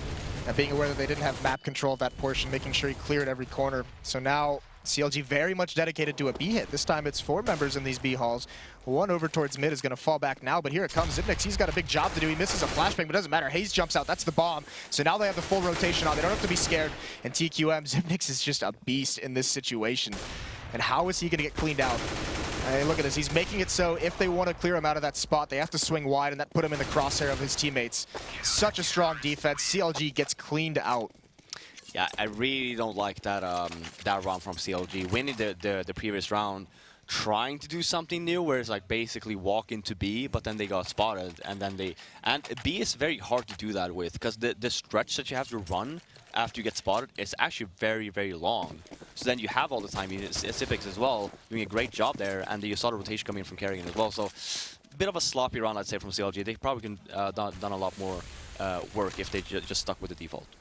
Yeah, now after that very, very strong first half, it's all onto this round. 12-14, they do buy up into it. AWP on JDM, Tech-9s and Deagles and P250s on the rest of them, but they're really, really going to have to look for JDM.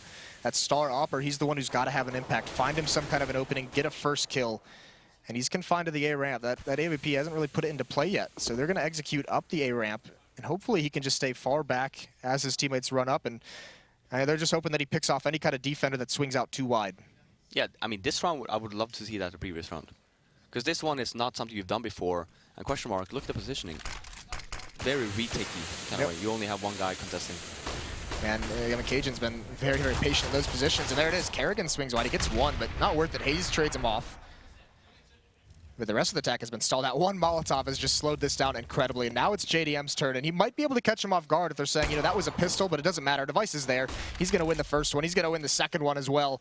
Just being whittled down. And now Cutler, he's got to do something in mid. He's got to flank, but he's got to be a little bit more aggressive than he'd like to be and make the play to alleviate pressure on Hayes.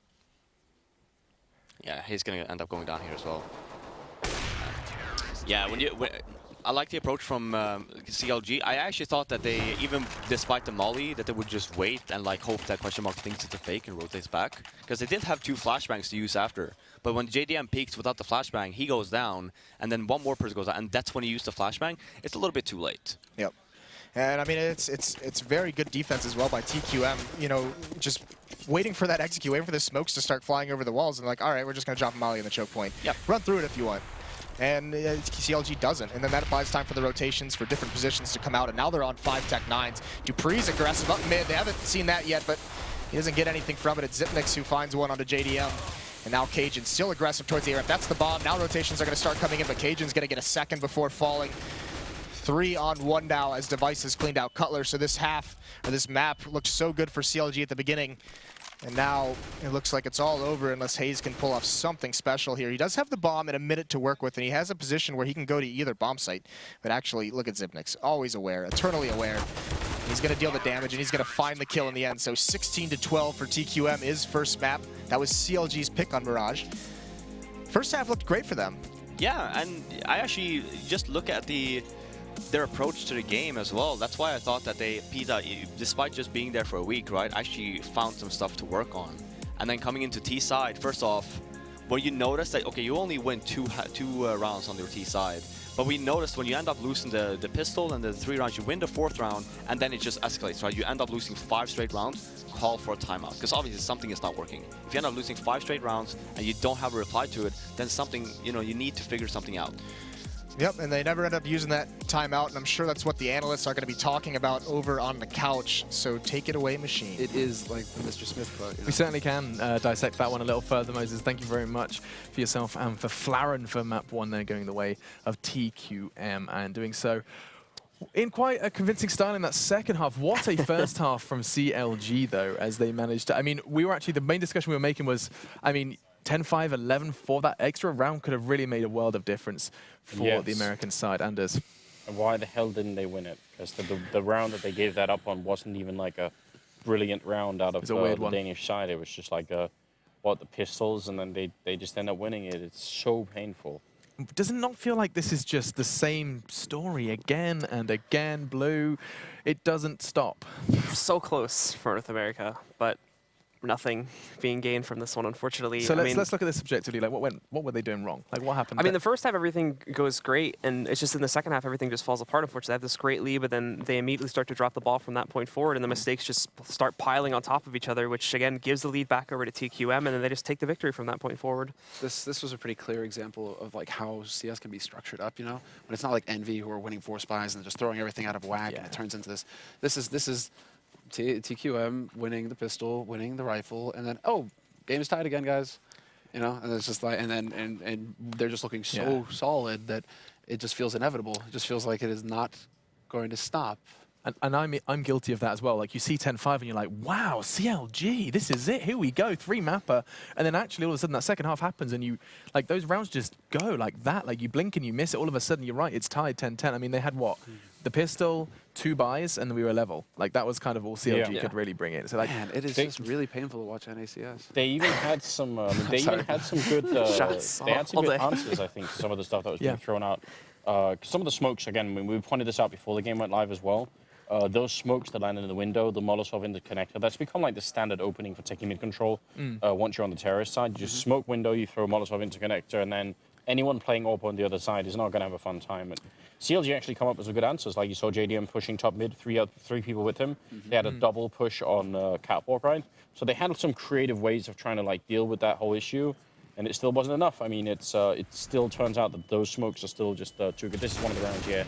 Good job on production here. This triple push here, right, is meant to directly counter. You can see the window smoked here, and if they hadn't been killed, all of them by JDM, then they would have thrown a Molotov in the connector as well, and that would have denied any kind of mid control, which is all that TQM wanted. But you started to see it really as well, because like then the next step behind that Molotov is smoke up onto short, then you start pushing ladder room, then you start messing around there on the T side, and CLG, we're coming up with ways to deal with that short smoke. We saw a round where Tarek gets boosted up immediately. The smoke goes down, boom, he gets boosted up onto the boxes. So he's cool. looking into mid, right. he gets a kill, spots some info, falls. It was just like you're just thinking, oh This is so boy, cool. we got a game. Like, this is possible. They're doing it. They're doing it. And then all of that goes to show exactly what we've seen earlier when it's been, like, I think when it's been Cutler like being a little bit more involved, and even if it is like FNS sitting in the middle right now, just the fact that they're willing to put in the work, you can tell. I'm sure even if Cutler's no longer leading, I'm absolutely sure he's still doing a lot of work and looking at demos and stuff like that. He has to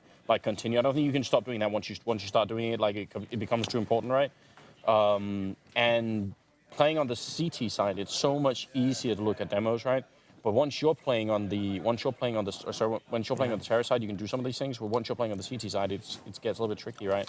And that's what they ran into. That's once it started getting into the danger zone of like, okay, TQM, they're tied up now. They've got a good economy. The pressure really started to set in on CLG. That's when it felt like they started making those mistakes again. The big thing. are you thinking about Hayes? Because I'm thinking about Hayes. That round on B where he took the bomb in where he didn't on peek his out own, very quickly. jumped straight out. No, that's another one as well. Oh, sure. Yeah. Well, Tarek coming out of B apartments. I think that was the big thing. Where it was like the Hail Mary play, and you when it starts turning into pushes where the first man out, it's almost like watching Freiburg on Nip. It's like he's like, I'm gonna do it, guys. He goes out. He's like, guys, anyone, team. Like, where is everybody, right? You can't have your first man into the site and then 3 seconds later the next man show up. Like, it just you need to have this. This is where you start to really see like the fanatics, the envies, when their entry man, he goes in first and then he knows he's got 2 guys on his ass right behind him and they're gonna get that trade frag and then you just crush onto that site. That's how it's supposed to go. Right. You don't run in and drips and drabs and just let yourself get picked off one after another. And to just kind of bring up CLG's kind of the things we can commend them on was the fact that we could hear them talking and actually Comms are good. Comms were really were good. tight. It was good, especially on their CT side. We did lose them a little bit on the T side, wouldn't you say? Yeah, I mean, the biggest thing that would have really allowed CLG to get back into that match and keep that lead going strong into the second half would have been if they were able to restrict XTSM's economy right from the beginning. But they failed to do that. XTSM started off strong, and they pretty much continued strong for the rest of that half. So they don't have this advantage. And then, again, they ran into that problem that you were talking about before, where they just don't really have that courage or that overall, that willingness to push out onto the sites and whatnot. So they get timid, and Conquest did this a lot versus Fnatic as well in that last set, but they just sit themselves either inside of the apartments or wherever they're pushing out from. They never really make any progress, and then they're just slowly picked off one by one by the members of XTSM. And I mean, one of the interesting observations we made, I think we need to start talking about map 2 before we run out of time. But the one that we just wanted to bring up, I did want to bring up the whole kind of device play mid more than Carrigan was. But you know, because the whole point I made was like, I love Carrigan on CT side. He was actually kind of vacant. It was always device. He was left to his own devices on that one. Oh, see what I accidentally did there. Carrigan wasn't. He was. Once he got that off, he actually was key to me because he was so difficult.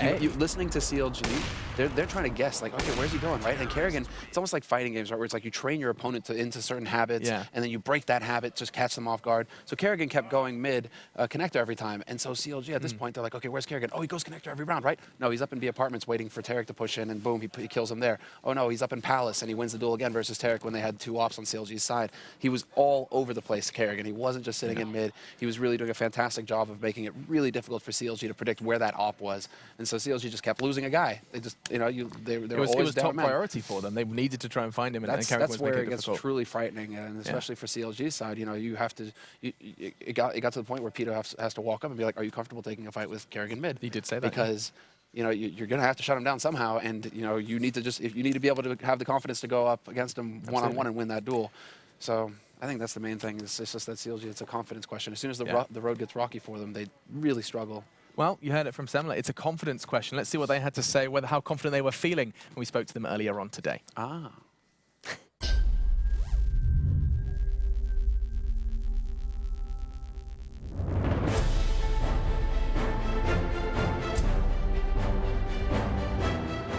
I'm FNS, and I play for Team Counterlogic Gaming.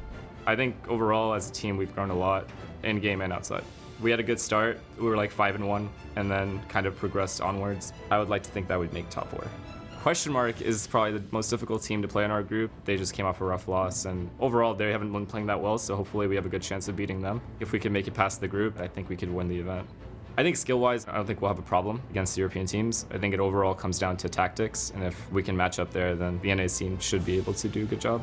I'd like to see Liquid do really well. I think they're doing a pretty good job of progressing throughout the scene. They've proven themselves at an international caliber, which they hadn't done before, so it's pretty impressive to look at. We'd like nothing more than for us to upset and for other North American teams to upset Europeans too.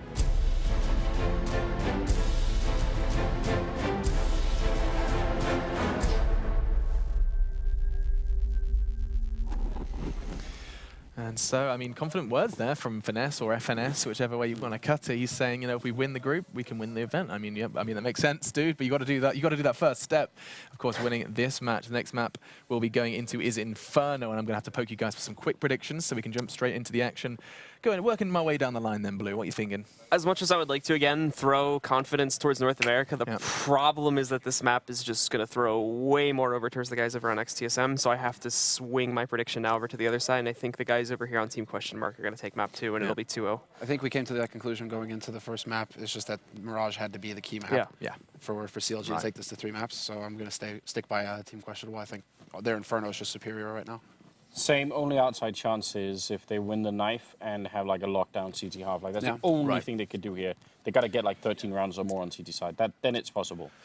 Okay, so the caster couch says there's no question that Question Mark will be taking this one. We're going to find out straight away. It's going to be Moses and Fanflaren who are ready to dive into our second map here in the best of 3.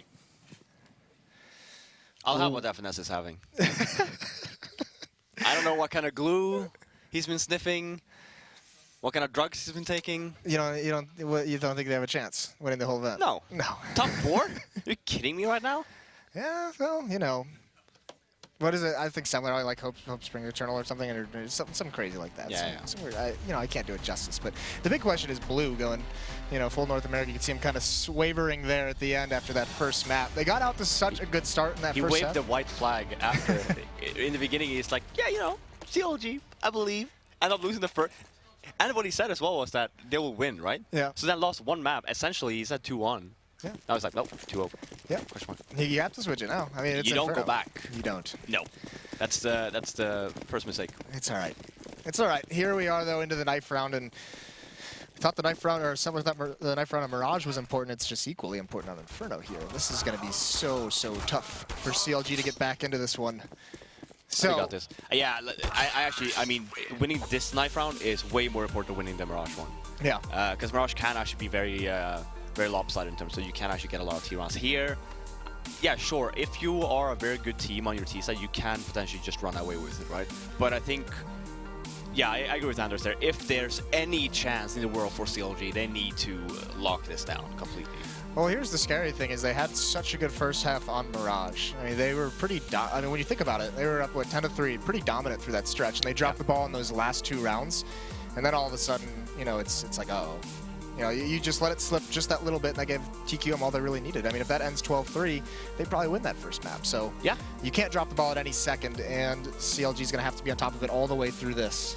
Anders is having. What is he doing? What's he doing? Well, obviously, whatever every man wants to do sometimes is rub your tit a little bit and then think of creamy mimosas. Oh my god. I got a little bit of a stiffy. Just think about it. So what do we think about this this map? I think it's such a shame. That's what I was saying before as well. I think if Peter actually at least got maybe 1 or 2 more weeks coming into this event just to really grind out the issues that CLG had, they might have probably, I would have probably said they would probably have somewhat of a chance. But now you saw Mirage there. Yeah, C side was great, T side not so great. Not so much. I think this we're is an even harder T-sided map here. And you can see Hayes just running across, trying to grab some information, going to win room. Not going to see anything in alt mid. Looks like TQM just bodies their way up middle until they see a presence. This is just a contact play. 3-man stack at the B bomb site for CLG. They have the wrong setup for this. And here it is, Cutler. He's going to have to man his ground. He did so good on Mirage at buying time for his team. And Hayes, he's going to be the one who has to win that battle, and he falls. So now it's just Cutler all alone in the pit. And he can't get anything done. They know exactly where he is. Finds 1 kill. That's a very nice kill. That's the bomb as well. It's going to delay things, and he almost makes it work a little bit longer. About as much time as he possibly could. But this rotation for CLG has got to stop the bomb from getting planted, but the smoke is going to ruin everything. So it's a retake now for CLG into this round. And TQM has plenty of time to set up and post plant. They have 3 members in pit. It's going to be so difficult to flush them out of position. FNS does have a kit to work with. Can't land that initial shot. And now all of TQM just barraging him with bullets. Can't make his way up lane. Tarek does find a kill, but it's down to a 1-on-3 now. So he doesn't have the kit either. And there's not enough time to make this work. Yeah, you're completely correct with Hayes going down their apartments. If he had stayed alive, I would have said it was a really good positioning for CLG. Him going down, it's game over. Yep. You know, you have nothing there. It's only Cutler left here on the bit. Yeah, he gets 1, but it's not going to be enough. Look at if you like really look at pay attention there. When Cutler goes down, everyone else is still on CT spawn. Yep. They weren't even close to helping me out, right? So Hayes there, you know, not ending up getting the kill on the device, causing the round. Yeah, well, and also, I mean, just a full-blown gamble stack for CLG. 3 members in the B-bomb side, they don't even get aggressive to see if anyone's coming banana. I mean, that's the big thing, too. It's just 100% gamble in that pistol round. It doesn't pay off for them whatsoever. And now they're into this another second round bye. They won this on Mirage, but this time there's a lot more SMGs ready to just blow up into this B-bomb site. And yeah, and I mean, it's CLG, you know, stacking mid. For CLG here, after the question mark just runs in here, just save the weapons that you have. Do another guess on the next round, but don't contest this. You can try play it safe, get some weapons, but you don't want to you don't want to fight this. Yeah, no, not at all. And even if, you know, maybe push down mid, grab some exit points, but either way, FNS does find that first kill. No one from CLG has gone down, so actually this is going to make them want to commit even more towards this retake. They have good positioning to at least keep TQM in the bomb site if they don't end up committing, but probing a little bit more. There's no kits on the CLG side, trying to make something happen as FNS. He falls. Even Tarek can't find anything, and Device takes him out, and now it's just, there's no hope whatsoever. Now they're losing all the armor and pistols that you talked about saving. No joy for them whatsoever. Yeah, it was kind of false hope when FNS actually got the first kill. Like you're saying, then they're like, oh, we got 1, okay, let's go. In reality, yeah, you get 1, but again, you see there, they end up not getting a single kill after that and losing all of their weapons. So essentially, you would have yet another round to just guess either stack B or stack A and do it again. And that round you can contest if you want to, because then you're buying up next round anyways. Exactly. Or even, you know, if they don't commit to that, the other option is if they set up and they just decide to commit themselves to getting the exit kills and they kill 3 people, all of a sudden the economy for TQM is heavily diminished, and then you can have an even more impact moving forward. Yeah. But either way, into this round, it's 1 more gamble out of CLG in the first 3 rounds, where they have all 5 members at the A bomb site. And TQM spread out across the map looking for any kind of aggression. They do have 1 member probing towards the B bomb site. He's not going to see anything. So I imagine TQM, you're going to see all the members on the minimap start rotating back. All those yellow dots just going to come back towards banana, just be content with getting the bomb planted and winning this out. with that bomb timer. Yeah, great job by Question Mark. This is what that's exactly what you want to do. If you end up killing all of them the round before, you know that they will not have anything on this round. So then just spreading out, clearing everything like Device did. He was all alone on that bomb site, but it doesn't really matter. If he ends up going down, they will just hit A anyway. Now there was no one there. You know, it saved all of the remaining players. Question mark. Just rotate back and plan B. Oh, Tarek trying to get some kind of a taser. Tries to lure Device out of library and get an angle in the bomb site. Can't do it though. No one from TQM falls. And now here's the question for TQM is how many of these SMGs do you keep into this round? Do you say, you know, let's keep 2 SMGs and see if we can salvage into some M4s into AWP, just build up the bank a little bit longer. You can see Kerrigan on that Galil, and the P90 still on Zipnix, but everyone else is upgraded. Yeah, I mean, for this round, the person that has the SMG is obviously, you have 2 options. You're either the person that goes in a little bit delayed, so if you have a member that falls, just pick up their rifle, or you're the first one in, right? Yep. You don't want to be the second guy in with an SMG, for example, because then you're essentially just wasting an AK. Right, exactly. And here we are, JDM with the AWP, doesn't have nades behind it, no smoke for him, so they only had 4 to start this round out. Also, crucially, is no kit, so retakes on this round have to come in very, very quickly for CLG, and they have 3 members dedicated towards the lane side of the A bomb site. So if this B bomb site falls, they're far away from the rotation, but Tarek mans it initially very well, gets the first kill, falls back into the site. He has no support though, and he's flushed out of his spot. Kerrigan finds that kill. FNS through the smoke grabs 2. So now it's a 2-on-3, but the rotations are just so far away. They're in CT spawn right now. The bomb, fortunately, hasn't gone down yet, but a lot of time for TQM to find good spots and not a lot of nades for CLG to use to flush them out. This could be potentially very dangerous for CLG. Yeah, it's going to be very, very tough. The main strength of this is coming from that flank and Banana. They know there's no one there. They cleared that out. Hayes comes through the smoke in main. They're going to try and body all 3 members up, but Zipnix gets that first kill, and they have a really good crossfire. And that Molotov, with no kits, that Molotov might just spell doom. Hayes falls, and it's just JDM left, and there's no chance, even if he gets that kill, of winning it. So nice round from TQM. Trades don't go in their favor, but they had plenty of time to get set up perfectly for that. Yeah, FNS with 2 frags in the beginning there. It was essentially was like a 4-on-3, and then they both end up going down. No, sorry, 5-on-3 even with FNS the 2 entries. Then Zipix, we saw there was SMG actually came in 3rd, getting the frag. And for CLG, I don't know if they thought it was a fake or not, but the rotation, like you were saying, like you pointed out, was very delayed, extremely delayed. They were just so far away, the way they were positioned at that A bomb site. They were just so far away from getting over. I mean, that's the big thing, too. You can manipulate rotations on this map very, very well because of how long it takes for CTs to get to each bomb site. TQM does it perfect there, and there's a nice pick from Device up mid with the AWP, and he's just holding each side of brackets. Now he spots a shoulder peek, so he knows there's a second one. Misses that, but he might not be aware of Cutler being the 3rd, who's going to get aggressive, and Device is so smart. Just pulls out the CZ. Nothing that Cutler can do. Yeah, sure, FNS gets a kill there, but in reality, you don't have too much of a buy here. You have a CSED, you have P250s. Again, you want to try, you're not expecting to win a round here. You're expecting to just try and kill off as many people as you can, maybe even save this off for the next round, or you do a Tarek. Yeah, or you let Tarek go to work. He gets 2 kills with the P250. This could be magnificent. He salvages the op as well. Now he knows he's got time to work with. With that AWP, 3 kills in the round. Zipnix is just going to get that bomb planted. And Tarek, he's repositioned himself in halls, and this would be magnificent to win out. He swings out, he spots him, but he doesn't commit quite yet. Now he knows, he thinks Zipnix is still on the bomb site, but Zipnix is just toying with him, and the aim punch is too much for Tarek to handle. Almost pulls off a miracle, but that would have been great to happen, but they got what they wanted. They got 4 kills. Yeah, no, exactly. That's exactly what I was talking about. Like, you don't expect to win these rounds. Now, yeah, sure, Tarek made it really close, but in reality, he would have been happy with just killing 1 and save the op. Now you put it in a situation where it's like, hey, it's actually winnable. Great for you, and you end up killing 4, even better. So like, look at economy for Question Mark. You have Zipix with a lot of money, but the others are, you know, kind of limited. Yeah, they have enough money to buy next round as well, but they are keeping the economy at a bare minimum.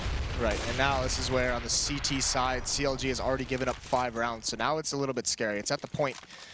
They have the full losing bonus, and they've got to get on top quickly. This time they have more smokes to work with. They have some kits as well, so they can take their time a little bit more on retakes. JDM's been brought down to about 50 HP, and that flash, FNS, he doesn't get blinded, but he loses the battle anyways. He does dink Device, but he can't do anything else. So 5-on-4 advantage for TQM, and now with over a minute left in a man advantage, they can slow things down. They do have bracket control up middle, and they do have banana control. for CLG, you need to take a gamble, like completely. Yeah, you see here rotate coming in for CLG, just leaving B bombs completely. I really like this because you need to contest something. Well, now when you end up missing the very easy shot, and then, well, yeah, what do you do here? I mean, you have CT control now even. Yeah, Bomb ends up going down though. You put it nicely. Miss a very easy shot. That's a crucial spot to have held too. And a good gamble by CLG having 4 members here, but so much pressure still being put on, but TQM can't find anything now. They've been stonewalled out of the site, and even the timing for Kerrigan is no luck. So CLG looks so unlikely, and they've clawed themselves back into this round. It's a 3-on-2 situation, and you're right, the bomb being down has caused so many issues, but Device still in it with only 8 HP, and he's got to do more. Tarek cleans out Zipnik, so it is a 1-on-2. He has the angle, but Tarek is going to just swing wide. And he's going to clean that out. Yeah, Kerrigan actually ends up going down, or going out first through apartments with the bomb. Ends up going down with the bomb in a very awkward situation. CLG took advantage of that, just held the bomb, ended up winning a round that they should have never won, especially when you have question mark. They have full CT map or CT side control. They have everything. They have mid. They even have banana if they wanted to. There's no one there to contest the whole area. But since the bomb went down in apartments, there's no point in trying to rotate because you need to get the bomb to win the round anyway. Yeah, that's really put him down that 1 kill. And now JDM aggressive with the finds Zipnik. He's not aware that Dupree is so close though, but Cutler saves his life. Nice teamwork by CLG. JDM has got to be thanking Cutler so much right now as he falls back. And look at all the damage that's been done to TQM as well behind this. Tarek, he's just going to peek. Nice information gathering, gets into cover, and then re-peeks onto Kerrigan. Finds a nice 2-tap, and question mark, they've just been whittled down. Yeah, great teamwork coming in from CLG there. JDM, I mean, he was dead. Missing that shot, Cutler saved his life. And now as well, you see the smart from CLG as well, getting the 2 kills, rotating back, playing very defensive, and now you even have one guy in seat spawn, so the rotation is very fast towards the B-bomb side. Yeah, no map control for TQM as they come towards Banana. There's still actually even a Molotov and a smoke in JDM. And he's the one who's going to be rotating over from CT spawn. Here comes the execute. Hayes at Spindle. FNS over at first Oranges. He gets the opening kill. Hayes does fall, but FNS can just buy his time. He's got 2 very weak players to contend with. Swings out, grabs one. Cajun finds it, but there's Tarek. Comes through that smoke very, very quickly. Not even going to let the plant go down. So a couple rounds now for CLG and TQM. We talked about that economic damage that was done in the eco. I mean, they might be forced onto a save now. I think Zipnik's bank has dried up. Yeah, and you saw the replay there for CLG. Again, great job. Perfect. And now you're putting in the question mark in a situation where they're forced to save. Sure, you're already down 2-5, but at this point in time, it's just about grinding around. So you want to make sure you keep your economy at a reasonable level. If you end up losing this one, for example, you're on a double save. So not losing a single member here is key for CLG. Yeah, and so far so good. They open it up with 2 kills. No one's taken a point of damage. JDM getting aggressive down mid with the AWP. So last round he had it in halls and got aggressive. This time he peeks down mid. So, you know, trying to make sure that TQM can't read where he's going to be next with the AWP. And this time, now he's on rap side. Kerrigan falls, takes that peek. And the last 2 members have been spotted by JDM, but he goes for a re-peek. Not very necessary, and he does fall. But either way, Cutler's here to bail him out. 2 nice headshots at long range. He's going to be able to pick up the op, so not too much damage dealt. Yeah, no, I think it was a confidence thing for JDM. I mean, you saw there when he was 6 rounds in, he didn't have a single frag, and now he actually got the 2. Now you got to try and get the same with Haste, right? So that's why they've been struggling a little bit. JDM, their main opper, he was the go-to guy on Mirage for them, not really showing up so far throughout this half. Same with Haste, right? Both of these guys they need to actually start doing some work, putting some work in, if you want to have a shot at potentially winning the map. Yeah, first one's the hardest. JDM finds his in the last round. Hayes still yet to find his, and look at this. Like you said, confidence peaks out of JDM, just right down mid delayed. This time from the other side, almost is able to grab 1 kill. But Dupree has fastly worked himself up into the window. I do like this from CLG though. Taking banana control, rotating back, put 1 towards A. I mean, this is regular CS, but it's not really something you see from the A&A teams too much, where it's like they actually want to fight. They take the control and then they can back up, and it's going to pay off. Yeah, Cutler gets that opening kill. They do have a hull stack going on. It's working perfectly for him. Dupree's still up here, but not a hull stack, excuse me, a lane stack. They had one boosted up onto the roof, and once again, find themselves in a really, really good advantage. 5-on-3 into this round, and Dupree trying to be a very aggressive lurker in these halls. He grabs an angle, hopes someone's just going to walk into his crosshair, but it's JDM who's holding it well. Dupree does fall, so still no joy for TQM. They can't grab any foothold anywhere on this map, so these last 3 or 4 rounds have been very, very good for CLG. Hayes He has an advantage here, but he actually misses. He loses that battle. Molotov is going to slow down any kind of a hit, though. Yeah, Haste with yet another situation where you should have actually potentially gotten the kill. Like you're saying, the first frag is the hardest, right? After that, it's going to let loose. You see JDM actually coming alive now after you got the first two. Yeah, speaking of JDM, nice rotation to the bomb site. A second one, jumping up in the box, finding that headshot. Really, really good stuff out of him. And they needed him to come alive. He started to here in this Inferno this first half. 4-5 now for CLG. They've closed the gap. And TQM, once that losing bonus, I mean, it's not all the way built up quite yet, but they're getting there. This is going to be one more save out of them. Yeah, and that's, I really want to see the kind of a Mirage, thinking from CLG coming in on Inferno here as well. Maybe even push a banana one round. Just try and take some more control. Keep question mark guessing where you're going to be playing. Because right now, if you just keep on playing defaults and stuff, they will catch on to that. And again, they already have 5 rounds, right? So you're going to give them a lot more leeway in like, oh, well, we get all the map control we need, right? And then we can just execute. Yeah, well, here's a little bit of aggression. Tarek and FNS just flashing and peeking down banana. They mow down Cajun and Device, who've already fallen. There's Hayes, 1 kill on the board for him. JDM, he does do some damage, but they're just cleaning up TQM. So no one falls for CLG. He's on the board, ladies and gentlemen. We got him. He's gonna ace now. This next round, he just explodes. Yep. Just rushes down, and Yep. gets 5 kills. I like it. No, but again here, yeah, I want to see yeah, going banana. Great call. I don't know if it was Pito or it was them actually going into. You actually haven't seen JDM going towards banana with the op yet, so that's going to be a little bit of a surprise. Yeah, definitely. Yeah, this could catch him off guard. Here's the question: if you're TQM, you know, upping Terracide on Inferno can be a little bit dicey, but do you do it? Do you say JDM's starting to get a little bit too on fire? Device, we need you to pick it up and just put him back in his place, you know, or do you not? And actually, Device doesn't even need an op to do it. What a shot! JDM falls early. Yeah, great job from Device. Yeah, and now it's this wrap attack, and it's got to come through Molotov, but Kerrigan hits that opening shot onto Tarek. He falls, and now Hayes has got to do some work. He did get his first kill in the last round. We said he was going to have a big round here, and he's holding strong until he gets taken out from the side. Just too much pressure being put on too many different locations, and now Cajun even denying the rotation, and Cutler, he's the last left alive. He's in pit still, but they know he's here, and they're spamming him down. Kerrigan's going to find that one. What a round from Kerrigan. 3 kills for him. Yeah, and the opening from Device there, you saw there, I mean, I really like the approach. You get the entry on banana from Device, and then right after, 2 seconds after, you end up going up mid, because you saw the rotation coming from CLG there right as he died, because he has no control, right? Because the other CLG member was just about to rotate back, then he was forced back again. It's like, oh, I end up dying. Yeah, and that's the thing. You know, we talked about how you can manipulate rotations in this map. Kerrigan being very aggressive, getting into library, just blocking any kind of support coming in for Cutler. So, I mean, knowing that the times are so long, even Tarek even just had his knife out. So, really, really good stuff from TQ on that round. They're now up to 6, but it's going to be another buy. Now they have an op in Device's hands. He did salvage that this round. JDM, though, is still going to wreak havoc. Gets that opening pick this time. Yeah, great approach. And you see there, CLG actually putting the smokes very aggressive on banana, not giving question mark any control there. So now they're forced to wait. And this is exactly what you want to do on your CT side. Whereas you want to tick down the clock as much as possible. And then by the time it's time for them to hit the bomb site, that's when you use the mollies. Yeah, Sipnix. A little bit of luck on his side as he takes out FNS through the smoke. But this is really cool. I like this a lot out of JDM. Not just being mobile round to round with this AWP, but he gets a kill and he repositions himself in the same round. Grabs a do angle. This time it's not going to find him anything, but now the pressure is put onto Tarek. He's got 1 smoke that he can drop 45 seconds, and this is going to be a perfect smoke when he gets it out. But he knows the execution is coming. They're going to come right through it. He sprays. He uses his whole clip through the smoke, and Cajun just finds the nice timing on it. So nothing for Tarek, and there's nothing that CLG can really do on this retake. You know, 1 member's rotating over, but 2 members, they've already called for the save. Yeah, and they were in a very good positioning there, where I don't on the A bomb side they guessed there, and they had Tarek all by himself on the B bomb side. When you're all by yourself on the B bomb side, you don't want to play the CT spawn area. The reason why is when the smokes and stuff comes raining in, you throw your smoke down, and then if you do get flashed, you might potentially just end up falling back, right? Which you essentially just give the whole bomb side to question mark, and then retaking that.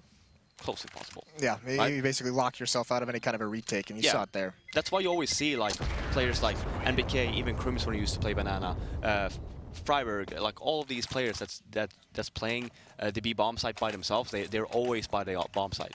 Yeah. Don't leave our man Neo out. You know, the Neo B bomb site specialist. Yeah. No, but I'm sorry. No, but you know what I mean, right? Yes. They never play the CT spawn area because they know that once the flashbang comes raining in, they will just fall back, and it just leaves the bomb site completely uncontested. Right. Just 1 unlucky flashbang you catch, and it's all over from there. That time, Nothing coming. So 7-5. CLG, because they saved 3 weapons, they still have a very, very good purchase into this round.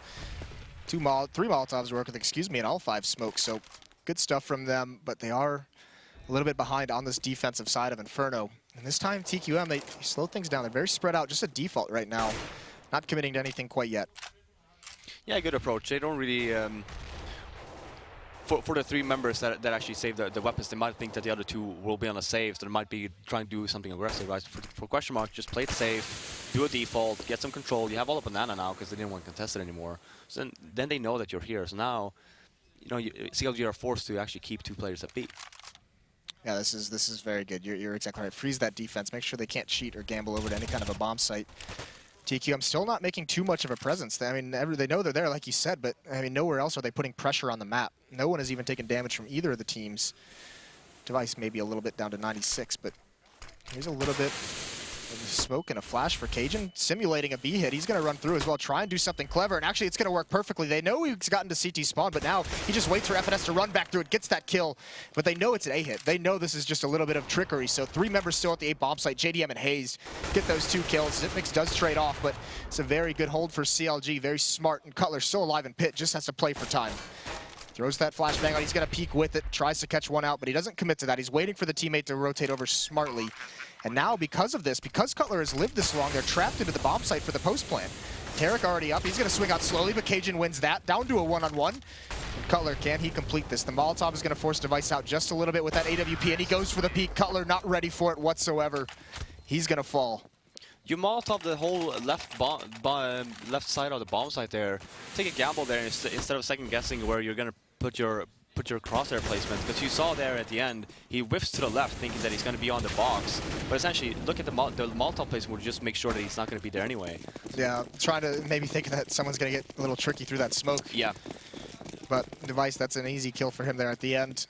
Very, very close, but 5-8 now. And you can see, CLG knows they haven't gotten enough rounds on their defense. You know, this buyout now, they have a 5-7 in armor, they have CZ in armor, they only have 1 kit onto JDM, but they're feeling it now. Oh yeah, they're gonna have to do something. Again, we haven't really seen anything aggressive from CLG. You're not gonna see it here either. Yeah, now, I mean, look at this. Talk about a change of pace. TQM just very, very decisively takes the B bomb site. Just all 4 walk up banana, and now they've just demolished everything. So CLG is reeling right now as Cutler and Hayes have to try and save these guns for the last round, or else they have nothing. And Hayes, he's going to get that kill, but now they know where he is. He's going to get traded off by Dupree, and it's just down to Cutler to try and save his weapon. Gets that first kill, but also nice trading by TQM on the chase. They take all the guns out of CLG's hands. Now it's a very dire situation in this last round of the half. Yeah, and I mean, just to call out, the Device has been absolutely tremendous throughout this series. I think he dropped, did I say like something like 27 frags or something on Mirage, and now he's 18 bombing here as well, just doing work for very quietly. Very quietly, yeah, that's what I'm saying. Not really too flashy, but getting 1-2 kills every round essentially. Yeah, look at this. Now they listen to you. Now they get aggressive. Nade stack takes out Zipnix, but look at this. TQM, they're all saying, all right, we see the nades. We know we're going to be expecting 1 person to at least be pushing, and it's Tarek who falls for free. FNS with a shotgun at this B bomb site. He's going to have some work to do. He's got the angle that he wants, but he can't get that first kill. Cajun drops him with a nicely placed AK shot. Just 1 more member here. That's JDM. He's got a FAMAS. He goes on top, and he gets traded off. So 1 more retake situation and a 2-on-3. Hayes with the 5-7. Cutler with the shotgun. Not the best weapon, and he's still actually over in alt mid. He's going to be very, very late on this banana flank. It's looking a little bit scary now for CLG, and Device watching for that flank, hasn't spotted it yet. Timing, if it works out against him, that would just be a little bit heartbreaking, but now he's aware. Now he hears it. Now they know Cutler's there as well. Nade comes out. That's not going to do the job. Device is going to win that battle. And even though Hayes gets 1 kill, there's nothing he can do as Dupree drops him. Yeah, and then, when you have question mark, just starting off with a 5-0 lead on the harder side of Inferno, we're talking about, I mean, Anders said it as well on the desk, where they need to have a great CT side here. Now you end up with only getting 5 rounds versus, Team question mark, which is a really, really good team on their seat side on Inferno. Right. You're going to have a hard time here. Yeah, I mean, the first 5 rounds as CT on Inferno are so important. I mean, that's when the Terrorists, if they can win that pistol round, you know, you buy up in the second. Your economy is so weak in that first gun round from not having adequate smokes, not having adequate nades and kits. So that's when the Terrorist team can really pile it on. And when you go down 0-5, you know, this is a map where a lot of times we see there's only like 2 to 3 gun rounds won for Terrorist sides. But if they start out with 5, that's extra 2 to 3 is like... Yeah, I mean, the first 5 rounds should be the rounds where you build your economy, right? Yep. And then instead, you're ending up with just having very, very weak buys. Now look at this though, very, very aggressive, and Zipnix is going to shut it down. He gets 2 kills. Kerrigan doesn't get anything, but he's bought time, and now it's down to a 3-on-3. Cutler and Hayes both respond. They're going to get that bomb planted. 2 members of TQM coming up banana. They spot out FNS at car as well. He has no armor, but he's got a teammate with him, so he's just trying to stay alive, but they spam him right through the panel. And now Cutler, he gets aggressive, finds one with the Tech 9, down to a 2-on-2. They're in good position as long as Cutler can win this fight. This is crucial. Dupree gooshes him through the sandbags, but can't clean out the kill. 1 member in the bomb site. Now they're going to clean everything out. No defuse kit, but he should have enough time, and that's a very good retake for TQM. Yeah, CLG just doing the brute force approach, just rushing into B, getting the bomb down at a 3-on-3 situation. Very not really working together there on the after plant. 3-on-3, you have Cutler all the way down banana. You have 1 backup bombs, and you have 1 in ruins, I think. And then you have these 1-on-1 duels, and you know. Question mark, we'll take advantage of that. I think the great opportunity that CLG had there was when Cutler rotates to help FNS over at car, but FNS just, you know, they have to get aggressive there. They have to peek that, and FNS just falling through spam. I mean, really good play for TQM. You could see they were taking that banana retake very patiently. And look at this. They don't want any opportunity for CLG to do anything in this round. Push down mid. Cajun, he's still over at bench. He swings out, but it's going to be Dupree who gets 3 kills so far into this round. CLG with that plant. They don't buy armor. They just upgrade some pistols. They're going to go for a 3rd round buy. Hayes now has an M4. He can do a little bit more damage, but what a shot from Dupree coming back.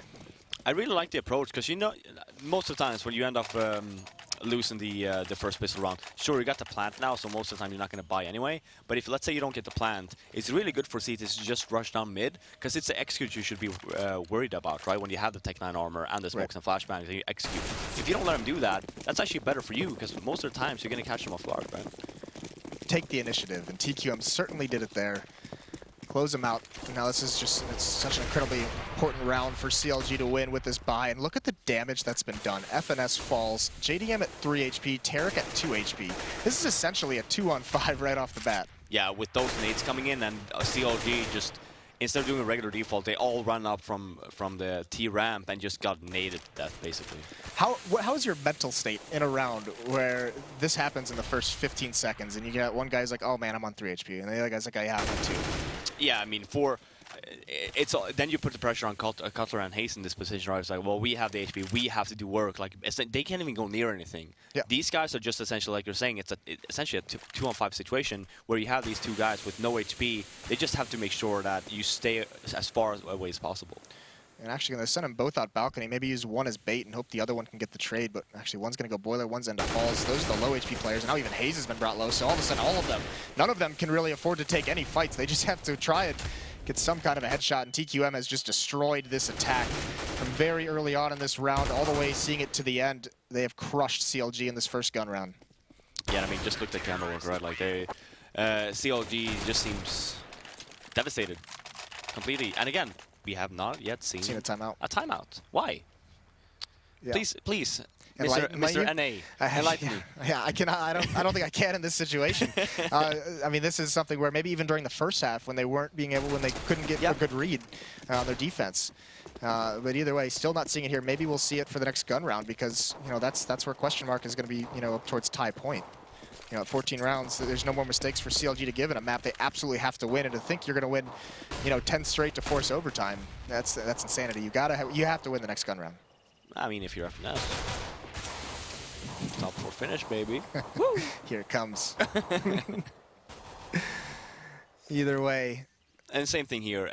At this point in time, when you're in this situation, I'm not really sure how much money question mark is sitting on. But at least try and do something together here, especially on a map like Inferno, where you look at question marks, and you know they have the mollies, they have the smokes, they have the flashbangs. Just having nothing but just Tech 9s and P250s, you're not really. It's possible, but the chances of you winning the round or even getting frags at this point in time with no nades is very slim. Yeah, they have nothing. I mean, this Crossfire can do massive damage if they don't get a very, very nice P250 shot. They do force one member back, but Device is still here in Claws. He's not very low, though, and he can't fall back. And here's where Dupree tries to help him out, and they lose 3. So a little bit of a blunder here for TQM. Even Cutler has a nice position. He's letting Kerrigan just run completely by. There's the Tech 9. Long range. That would have been heartbreaking if he wasn't able to clean out that kill. Yeah. It looked for a second like the aim punch was going to turn around and just end things. Yeah, and again, like I said, very slim chance, but question mark, they basically threw that round away. They had the mollies, they had everything to contest the aggression coming from CLG when they ran up middle. They didn't really do so. Instead, they're just sitting there aiming, ends up falling, costing the round, which in reality it shouldn't even have been this close. Yeah, Dupree was forced back, so he couldn't defend, he couldn't assist and support Device very well over at Closet. But once he's given up that position, he makes the call to come right back and try and bail him out. And that's when, I mean, that's one of those things where you have to say, all right, you have to make the decision, just abandon your teammate. But coming back into it, he gets easily cleaned out. So CLG you saw very there, quickly. actually, Device had an option as well. He didn't really have to go back into copy there. He got the initial frag, and he could have just ended up rotating back. Instead, he puts himself in a situation where he's essentially stuck, right? And like you're saying there, then it's just a matter of you abandon him. Don't even help him out, because it's just gonna end up, especially when you're already low, right? You have to rotate back, use the mollies, use the nades you have, and just forget about him. Yeah, you give him a weapon, it doesn't really matter. They need to hit the bomb site, they need to plant, they need to hold the after plant. Yeah, CLG bought themselves a small window here to get back into this game, and Device is trying to close it as best he can with that opening kill onto Cutler. Nice pick down Banana with the AWP. So no Banana control for CLG. And now look, I mean, Kerrigan's holding this solo at an angle, and all of TQM, they're stacking over towards this A bomb site. One member in CT spawn to have a quick rotate back if Kerrigan feels pressure, but this is dangerous now for CLG, who have no option at the moment to go back towards the B bomb site. They're basically committed to at least getting bracket control. Yeah, at this point in time, if you're CLG, you want to make sure that you hit B at least with a flash or two, so you have Kerrigan rotate back. Because you're not going to have a good time here, especially when it's a 4-on-5 situation on you. Now you get leg shotted as well, and you have no map control. Yeah, no one's rotated back, though, to help Kerrigan at the B bomb site, and they haven't even gotten a good read on whether this is coming. So that pressure up bracket, is enough to at least stall out the support at this B bomb site. Now we're seeing the rotation. Kerrigan is going to get close up behind the smoke. Nice pop flash from CT spawn to bail him out. It completely blinds Tarek. What a beautiful play from TQM. Now Kerrigan repositions, and he's just outplaying CLG. Him and Zipnix combined to just destroy this attack. That flashbang is nicely done, so Hayes sprays down 2. But what can you do from here? 20 seconds left. He doesn't have the bomb in a 1-on-3. And Device is going to clean it out. What a B defense when it looked a little bit tenuous. Yeah, I mean, look at the difference there. Just compare Kerrigan's approach there to Tarek's. Even though, yeah, sure, Kerrigan got a flash from his teammate from CT spawn, but he was in a much better position where the flashbangs that they throw will not actually hit him, right? Whereas for Tarek, he was in CT spawn, didn't really get any help, forced run through, got flashed, and ended up dying. Kerrigan, very smart. Get the first one. CLG have no idea where he might be sitting, and he just ends up rolling towards the other side. And great play. Yeah, it was very, very nice, and that forces CLG onto a very weak buy. 1 AK-47 onto FNS. There's 3 Tech 9s and a P250. They do take Banana control, but they don't utilize it. So they, Hayes is all the way pushed up. He knows it's a little bit clear. They're falling all the way back towards, T slope, towards that T ramp in middle. And now they're going to come back up Banana. So just checking to see if there's any kind of aggressive push from TQM from alternate mid. And still looks like they're a little bit undecided on where they want to go. But they've pulled a third member of TQM to cheat towards this B bomb site at least. Yeah, but I think that's going to hurt them in the long run. When you have a buy like this, normally where do you end up going on a first player? It's B, which question mark knows as well. They're taking a gamble here, and they're going to end up. Are we going to see a B split, perhaps? It's very, very possible. It's looking. I think this is just one more play from CLG to try and, pull maybe one extra player away from that B bomb. They do pull a third player, and they're just going to fall away.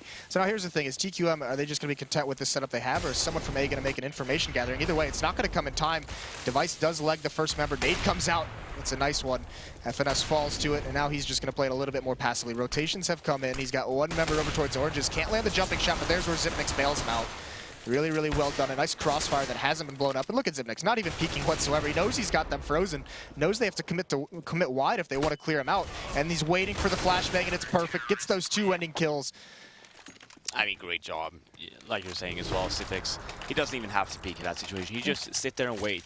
Device was in corners as well, and you just wait for the flashbang from seat spawn, and then you can peek. And yeah, I mean, great job by Question Mark. Great team play. I mean, that's between the, Zipnix has been so impressive. We talked about, he's got 22 and 10 in this map right now. Device is up at that 27. Those two have been playing so well, but Zipnix has been very, very impressive at how he plays his spots. The B-bomb set on Mirage, B-bomb set here on Inferno, and it's just crushing CLG, not even giving them a chance to really even kill him. And now it's got to be 9 straight for CLG, 6-15 if they want to try and make this comeback, and they only have Tech 9s to do it with. Yeah, you do have all the nades though, and I mean, last round you ended up trying to go B, and now you see Xepex, you're not even trying to contest B now, so Xepex, he has full control. If the Question Mark want to rotate back, they could, you just leave one person. Yeah, and I mean, look at this. This is now TQM. They hear the pressure coming up towards brackets, and this time instead of dupreeh and Device, fighting for it like they did at the last eco that they lost, they just fall back and play it passively to use the range of these rifles they have. And Kerrigan, once again, all alone at the B-bomb site, just playing from sandbags. And they're not going to pressure him whatsoever. dupreeh gets a double kill coming up mid. There's a big change from the last defense in mid. Might even get a third, but he's not going to. FNS swings wide, does grab him. But still, what is CLG? They haven't really gained much. They've lost a lot of HP, and all of a sudden, Tarek's got 3 HP, so talk about pressure on Cutler. He's got a lot of work to do. Now in a 1-on-4 as well. So this is looking like TQM in this map and 2-0 in this matchup altogether. As CLG does fall in the end. Looked good on Mirage, but Inferno, as most of our analysts said, was going to be dicey for him. I mean, we've seen this all day, I'd say. Liquid, the first map as well, first match, cutting it close on the first map, and then just bombing out on the second one. See, same thing with CLG, getting their chance there on Mirage, just bombing out, and then on the second map, you just, they can't even contest anything. Yeah, and it's just the work. I mean, if you want to clinic a little bit on holding that B bomb site, I mean, look at some of those rounds that Zipnix had in B with his teammates. Yeah. Patiently waiting for pop flashes, biding his time. It's just so well done, and that's a situation where you don't even let, that's a situation where it's going to be hard for anyone to win there. I mean, you don't even let the aim be a factor in winning that round. Yeah, no, and I mean, for NA, it was the last hope. Rest in peace. Oh, yeah? South America, best America? Is that what you're getting at? No, I never said that. North America, worst America. I'll say it. South America, best America. All of NA got creamed. Yeah, creamed really rough. I mean, everyone. Really? Yeah. Was it a really rough creaming? It was a rough creaming. Kind of like the jalapeno poppers we had yesterday, wasn't it? Just like IEM. Yeah, just like IEM. And we're going to send it over with the post-match interview with Sadakist up on the stage with Device. Thanks so much, guys. Yeah, Moses getting into the play-by-play, dude. It's a good thing I'm doing these interviews now because I might be out of a job soon, apparently. Speaking out of a job, you guys put CLG out of one that game. Started off a little slow, though. How was cash to work into it? It looked like UT said you won pistol, got eco'd, lost your momentum.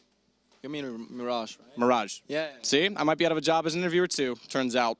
Oh, yeah, we started pretty slow. I mean, we won the gun round, and we made a pretty horrible mistake by overcommitting in our anti-eco, and they played really well and stacked really well, so we lost that and lost a bit of momentum early in the game. We felt like they played really good as CT. You can't say that it was our faults. They just played the right setups at the right time and played good, and we managed to get the 2 last rounds, which made the CT comeback possible. Do you have, I didn't get a chance to speak with them between games, do you have an inkling that perhaps that was something that had to do with the momentum and motivation going into Inferno? Obviously that was their map choice. You stole it from them in some ways, coming back late with the scoreline as it were 10-5 for them. Did that contribute to their sort of demise on Inferno, or were you guys just way more in control? I feel like our Inferno T side is really good, so it's hard to say what played in their minds. I don't really know, and I don't really know how much their confidence affects them. It seemed like they played like they wanted to, and I mean, we hit our shots and we managed to do the trades when we went to the side. So I think it was just that we played terror size really good. And you guys have been known to do that, actually. I feel like you guys are like an underrated Inferno team in some aspects. You go back as far as March. You guys were actually beating Fnatic when you guys had that whole we were the Fnatic Kryptonite. Fnatic, you guys were beating them quite consistently on that map. So interesting to note, perhaps something you guys can revitalize. Talk a little bit about communication, though. And the only reason I bring this up isn't anything specific, but it has been an issue that I've talked about with teams throughout the day. I know that obviously with Mo standing in, they had to water down their strat calling. I know that Envious had said, and I talked to Kenny S, and he said they were just having missed timings, missed thrown flashes. How was it for you guys? And there was one specific play, the reason I asked, I think it was round 26. dupreeh backs off of the truck side inside the site on Inferno. walks back out when this pit player already died, and he put himself in a sort of a crossfire position. It just looked like there was some, I don't know, maybe I'm overreading it, but I'm just curious. Well, for starters, our communication has always been our weak point, especially on the CT side where it depends a lot on all 5 in the team, whereas at the T side we rely a lot on Kerrigan, which means that when we are on the CT side we lose much initiative, which is actually the thing we spoke about earlier, what we have been working on, and I think like today was a good day communication-wise. We didn't stress out, we didn't do many misplays. Every team like makes misplays, you can't avoid that. So I think actually communication was strong today from our point of view, which also like shows on the scoreline. All right, and you have obviously the rest of the day off, but the second game in your group is coming up. It's LG versus Navi. Starting to become a bit of a I won't call it a rivalry yet, but they've seen each other quite a few times over the last sort of month since Cluj. Navi's had the better hand. LG's got the new roster. Who would you rather play tomorrow, and who do you sort of pick in that one? I mean, like, it's a hard matchup. LG played really well at DreamHack Winter, obviously, and I'm excited to see how if they can bring it further on now that people actually know how their play style is going to be. We played LG a bit in practice, and they had a really good showing, and I actually think LG will manage to win this time.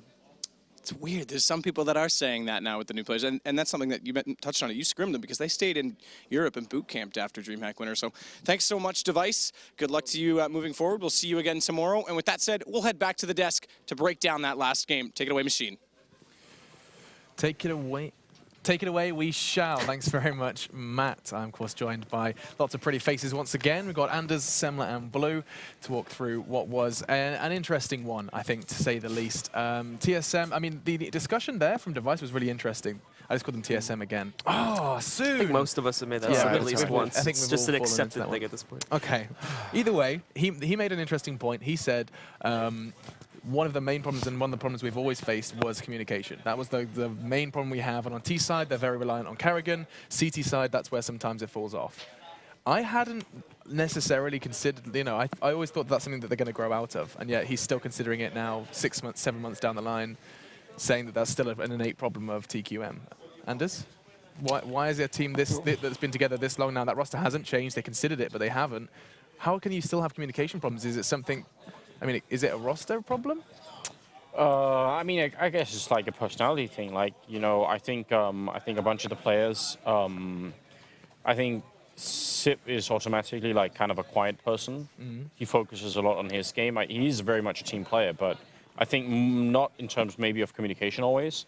I think Cajun is the sort of person, especially who will, if things are going great, he'll probably talk a lot. I think if things are going badly... You don't want him to talk? You don't want him to talk maybe that much. There is like a sort of a, like, I don't, maybe not a hidden rule, but there should be a rule in Counterstrike that says if you're not going to be doing well, like in terms of fragging, you should at least be able to help out in terms of communication and information for your team. Yeah. You can actually do a lot for your team, even if you don't kill anybody, just by being active on the communication and like, you know, coming up with ideas even, saying, I think they're doing this, or I seem to run into this problem all the time. You know, like, keep the communication flowing, because if you're not doing that, then not only are you not helping in terms of killing anybody, but you're also... You're lost. Yeah, you're not giving your in-game leader anything to work off of. It's really hard, you know. How was comms on the CLG side of things? We actually have the kind of the pleasure of being so close to them that we can actually hear what they were saying. And what were your thoughts on that? I mean, I think, again, the problem with CLG comes into the same issues that we saw back in the last map, is that as soon as the pressure gets onto these guys, a lot of the good communication aspects that we saw back on map number 1 just immediately start to fall off, and it's just problem after problem, again, that these guys start to have. Even with the new coach, which I think was actually doing a really fantastic job of trying to drive them to a certain degree, once they come under pressure, I think you were making a good point before, the coach can only do so much for the roster. Yeah. Don't worry, North American fans. You can still be proud of COD. Yeah, I mean, it's that's a low blow. I think we're taking it in turns just to fire a kind of less of a shot, more of like a nuke every single time. Every time we do a segment at this point. But North American teams have yet to pick up nuke a is map. coming, so. Soon. Yeah, I think that should be our next Phil discussion. We're going to talk about nuke for a bit. But, hey guys, no, this is like Valve. You know, it's like, hey guys, I heard you wanted a nuke. You know what? We're going to drop you a pistol that fires nukes. Which has just been changed. Oh my god. do we get to talk about that again? Hey, so many things Got to changed. talk about. But North America yet to pick up a map here, the ESL ESEA Pro League, and now their opportunity is going to have to wait till tomorrow. We've got Luminosity on the horizon. It's going to be an interesting game, and I feel like we've got an awful lot to say about that one, and I'm looking forward to just dissecting that one with you further. A couple of closing thoughts though on TQM and their kind of what your expectations are for them coming in towards the later stages of this event, and for their opponent CLG. Let's just kind of like see if we can map out how we see this one transpiring for them. For CLG. Well, I mean, I was thinking more Any of for the North both, American teams. I mean, to me, it's still the ultimate, the end all be all is still confidence, and that you can apply that to any game and any situation. Confidence, right? But to me, it's just like they are, as soon as things start to go against them, they lose all confidence. And I saw CLG as having the best chance at taking down a European team today, not only because they do have the skill as far as the aim is concerned to go toe-to-toe when they have that confidence, but because TSM out of the European teams here are probably the least confident in their abilities right now, least confident. There was a chance, we saw it on Mirage, where there was a chance, that they could have rocked TSM. If they'd have picked up Mirage, anything was possible going into train, CLG that is. Yeah. And it just, as soon as things start to go against CLG, bam, we see the same problems come up time and time again. And this, I think, applies to like all North American teams right now. It's very difficult when you come into a match and perhaps things have been going well in this bubble, in your bubble in North America, right? And then you just get completely demolished. It's resetting you mentally every single time.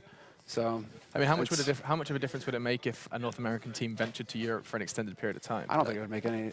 No. It's a huge mentality change that needs to happen on these teams. Is again, it's literally like it affects pretty much every single North American team has that issue where as soon as things start to go bad, the communication breaks down, the team play breaks down, individual players start to perform not as well as they should technically be performing overall, and that just hinders on them in such a huge way. These guys need to take a step back and realize this and hopefully figure out some way around it. This is why, when Pimp and Alu are getting, they're getting dropped from their rosters, that I think it would be really important for a North American team to pick them up, because more so than spending time in Europe, I think they need to have directly in the server with them that influence, like an experienced European player or two, like really top tier European players who can come in and be like that those players are going to respect. There's going to be like, listen, these are the problems. This is how we're going to fix them. You're going to listen to me because I've been at the top in EU. Now it's time to help you guys out. I think something like that has to happen, because right now I don't see North America alone digging themselves out of this. But I mean, just because you've played in European CS doesn't mean you're going to be like the clicking, the transformation that North American teams need. It's true, I guess, because we have PETA behind CLG, and again, it's that same kind of coach question. Yeah, but to respect question. To his credit, Mirage, we were listening to them, and he was talking an awful lot, and they looked incredibly good on that first half. It was actually the second half on Mirage where all of a sudden CLG looked a little more lost on their T side.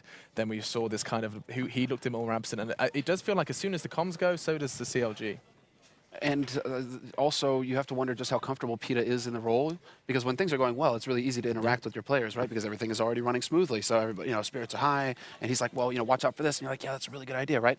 But do they respect PETA, or are they used to PETA yet enough where if things are on the rocks, can he just step in and say, hey, you guys are doing this wrong, and they're going to react to that? I'm sort of wondering at this point if the original problem here, I mean, apart from the whole iBuyPower problem, which sort of like removed a bunch of the really good players, right? Yeah. Right. There's still some suffering going on there for the whole NA region.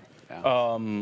But then there was like the whole, what was sort of popularly referred to as like the NA snuggle.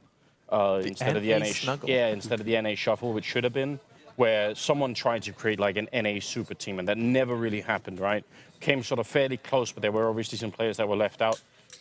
Due to like personal reasons or differences with certain organizations that they didn't want to be a part of, and all of these things, right? So we've never had that, and it feels like if we had just like one American team that could sort of pave the way, then that would probably They're right there, Anders. Yeah, well, Luminosity could be one of them, but I mean, at least someone to show the rest how it's done in the region. I think that could be a big sort of almost like a gravity sort of well for that kind of thing.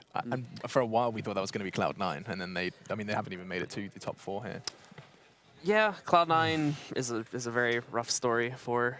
That's going to, yeah. Feel free to tell it's it. Still Feel free. smart. I'll happily let you tell that story nice and quickly of the rise and fall of Cloud9. Here we go. I mean, a story time with Blue. I would say they just had the honeymoon phase comes into play again. It came in a little bit late for them, and it went for a little while, but it never got them a single first-place victory. And then as soon as we get past Cologne, it just completely falls off. And unfortunately, we never see that from them ever again, that super strong, dominating performance. And they kind of sink into a lot of the tier with teams like Team Liquid and whatnot.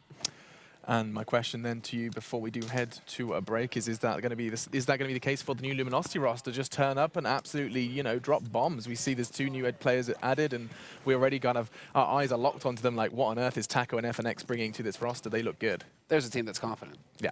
Only problem is they're also running up against a team that's confident. Na'Vi are hitting the highest level that they've had all year right now. They're looking really good, and they know it. And Guardian's walking around. He gets into a server, and he turns into this like badger, this like Wolverine. You know, he's short, stocky, looking for a fight, just hunting all over the place on the map for frags. Once he gets that op, he gets that first taste, like blood in the water, right? You know, he just takes that first bite, right? And then he's just letting them wallow a little bit until he just goes in and rips them to shreds and ends it, right? That's what Guardian is. They have to deal with that. So, but then these guys have Cold. And he's similar. Hi, Cold. They have Cold, who is a monster right now as well. Yep. So really, this is going to be this is the match of the day because you have 2 beasts, 1 on each team. You have a confident roster backing both. Like this is going to be real and it's tactical CS as well. It's not just beat your head against the wall until something happens. Or like we've seen from TQM, Envy, and Fnatic, we run around and frag at the moment. That's literally what all 3 members have said in those interviews. Like, yeah, we just kind of run around and get frags and see what Carrigan has to say. Yeah, we just run around and get frags, see what Flusher has to say. Yeah, we just run around. Like, it literally is the same story for these top 3 teams. And Na'Vi could say, well, we kind of run around and wait for Guardian to get a frag and then see what he has to say. I mean, that could work too. You can sort of watch their play online to a certain degree, and you see this too with Guardian, where on certain maps, like some of the strategies literally revolve around someone escorts Guardian around the map so he can pick up long range frags, and then someone else is just with him to act as support in case something gets a little bit hairy up close. Oh, that was the big shift, right? When Na'Vi like hit that next the next stage in their evolution was before they were so reliant on Guardian. And then they brought Flamey in, and Flamey, granted he had some shaky moments where he let the team down, but he's just that Na'Vi roster now with the Flamey, who's up with the up-close rifle work. I'm going to just completely crap all over you. Zeus is there as well. He's not calling anymore. He can focus on fragging, so you see this rejuvenation of his game because all of a sudden he's got that pressure off of his shoulders. Now he can just run around and look for headshots. Absolutely. It's a revitalized Na'Vi. So The scene this is is going to set. be good, guys. This is going to be good. The scene is set, guys. We're going to dig a whole lot deeper into the Wolverine Guardian or whatever August thinks he's talking about. We're definitely going to be doing more of that, and we're going to do so after the break. While we are diving to a break, you've got something to do. Whip out your phone and head over to the Score Esports application. Grab that over on Google Play and iOS, and we'll be back in 5 to talk a little bit more about the Brazilians battling up against the boys in yellow.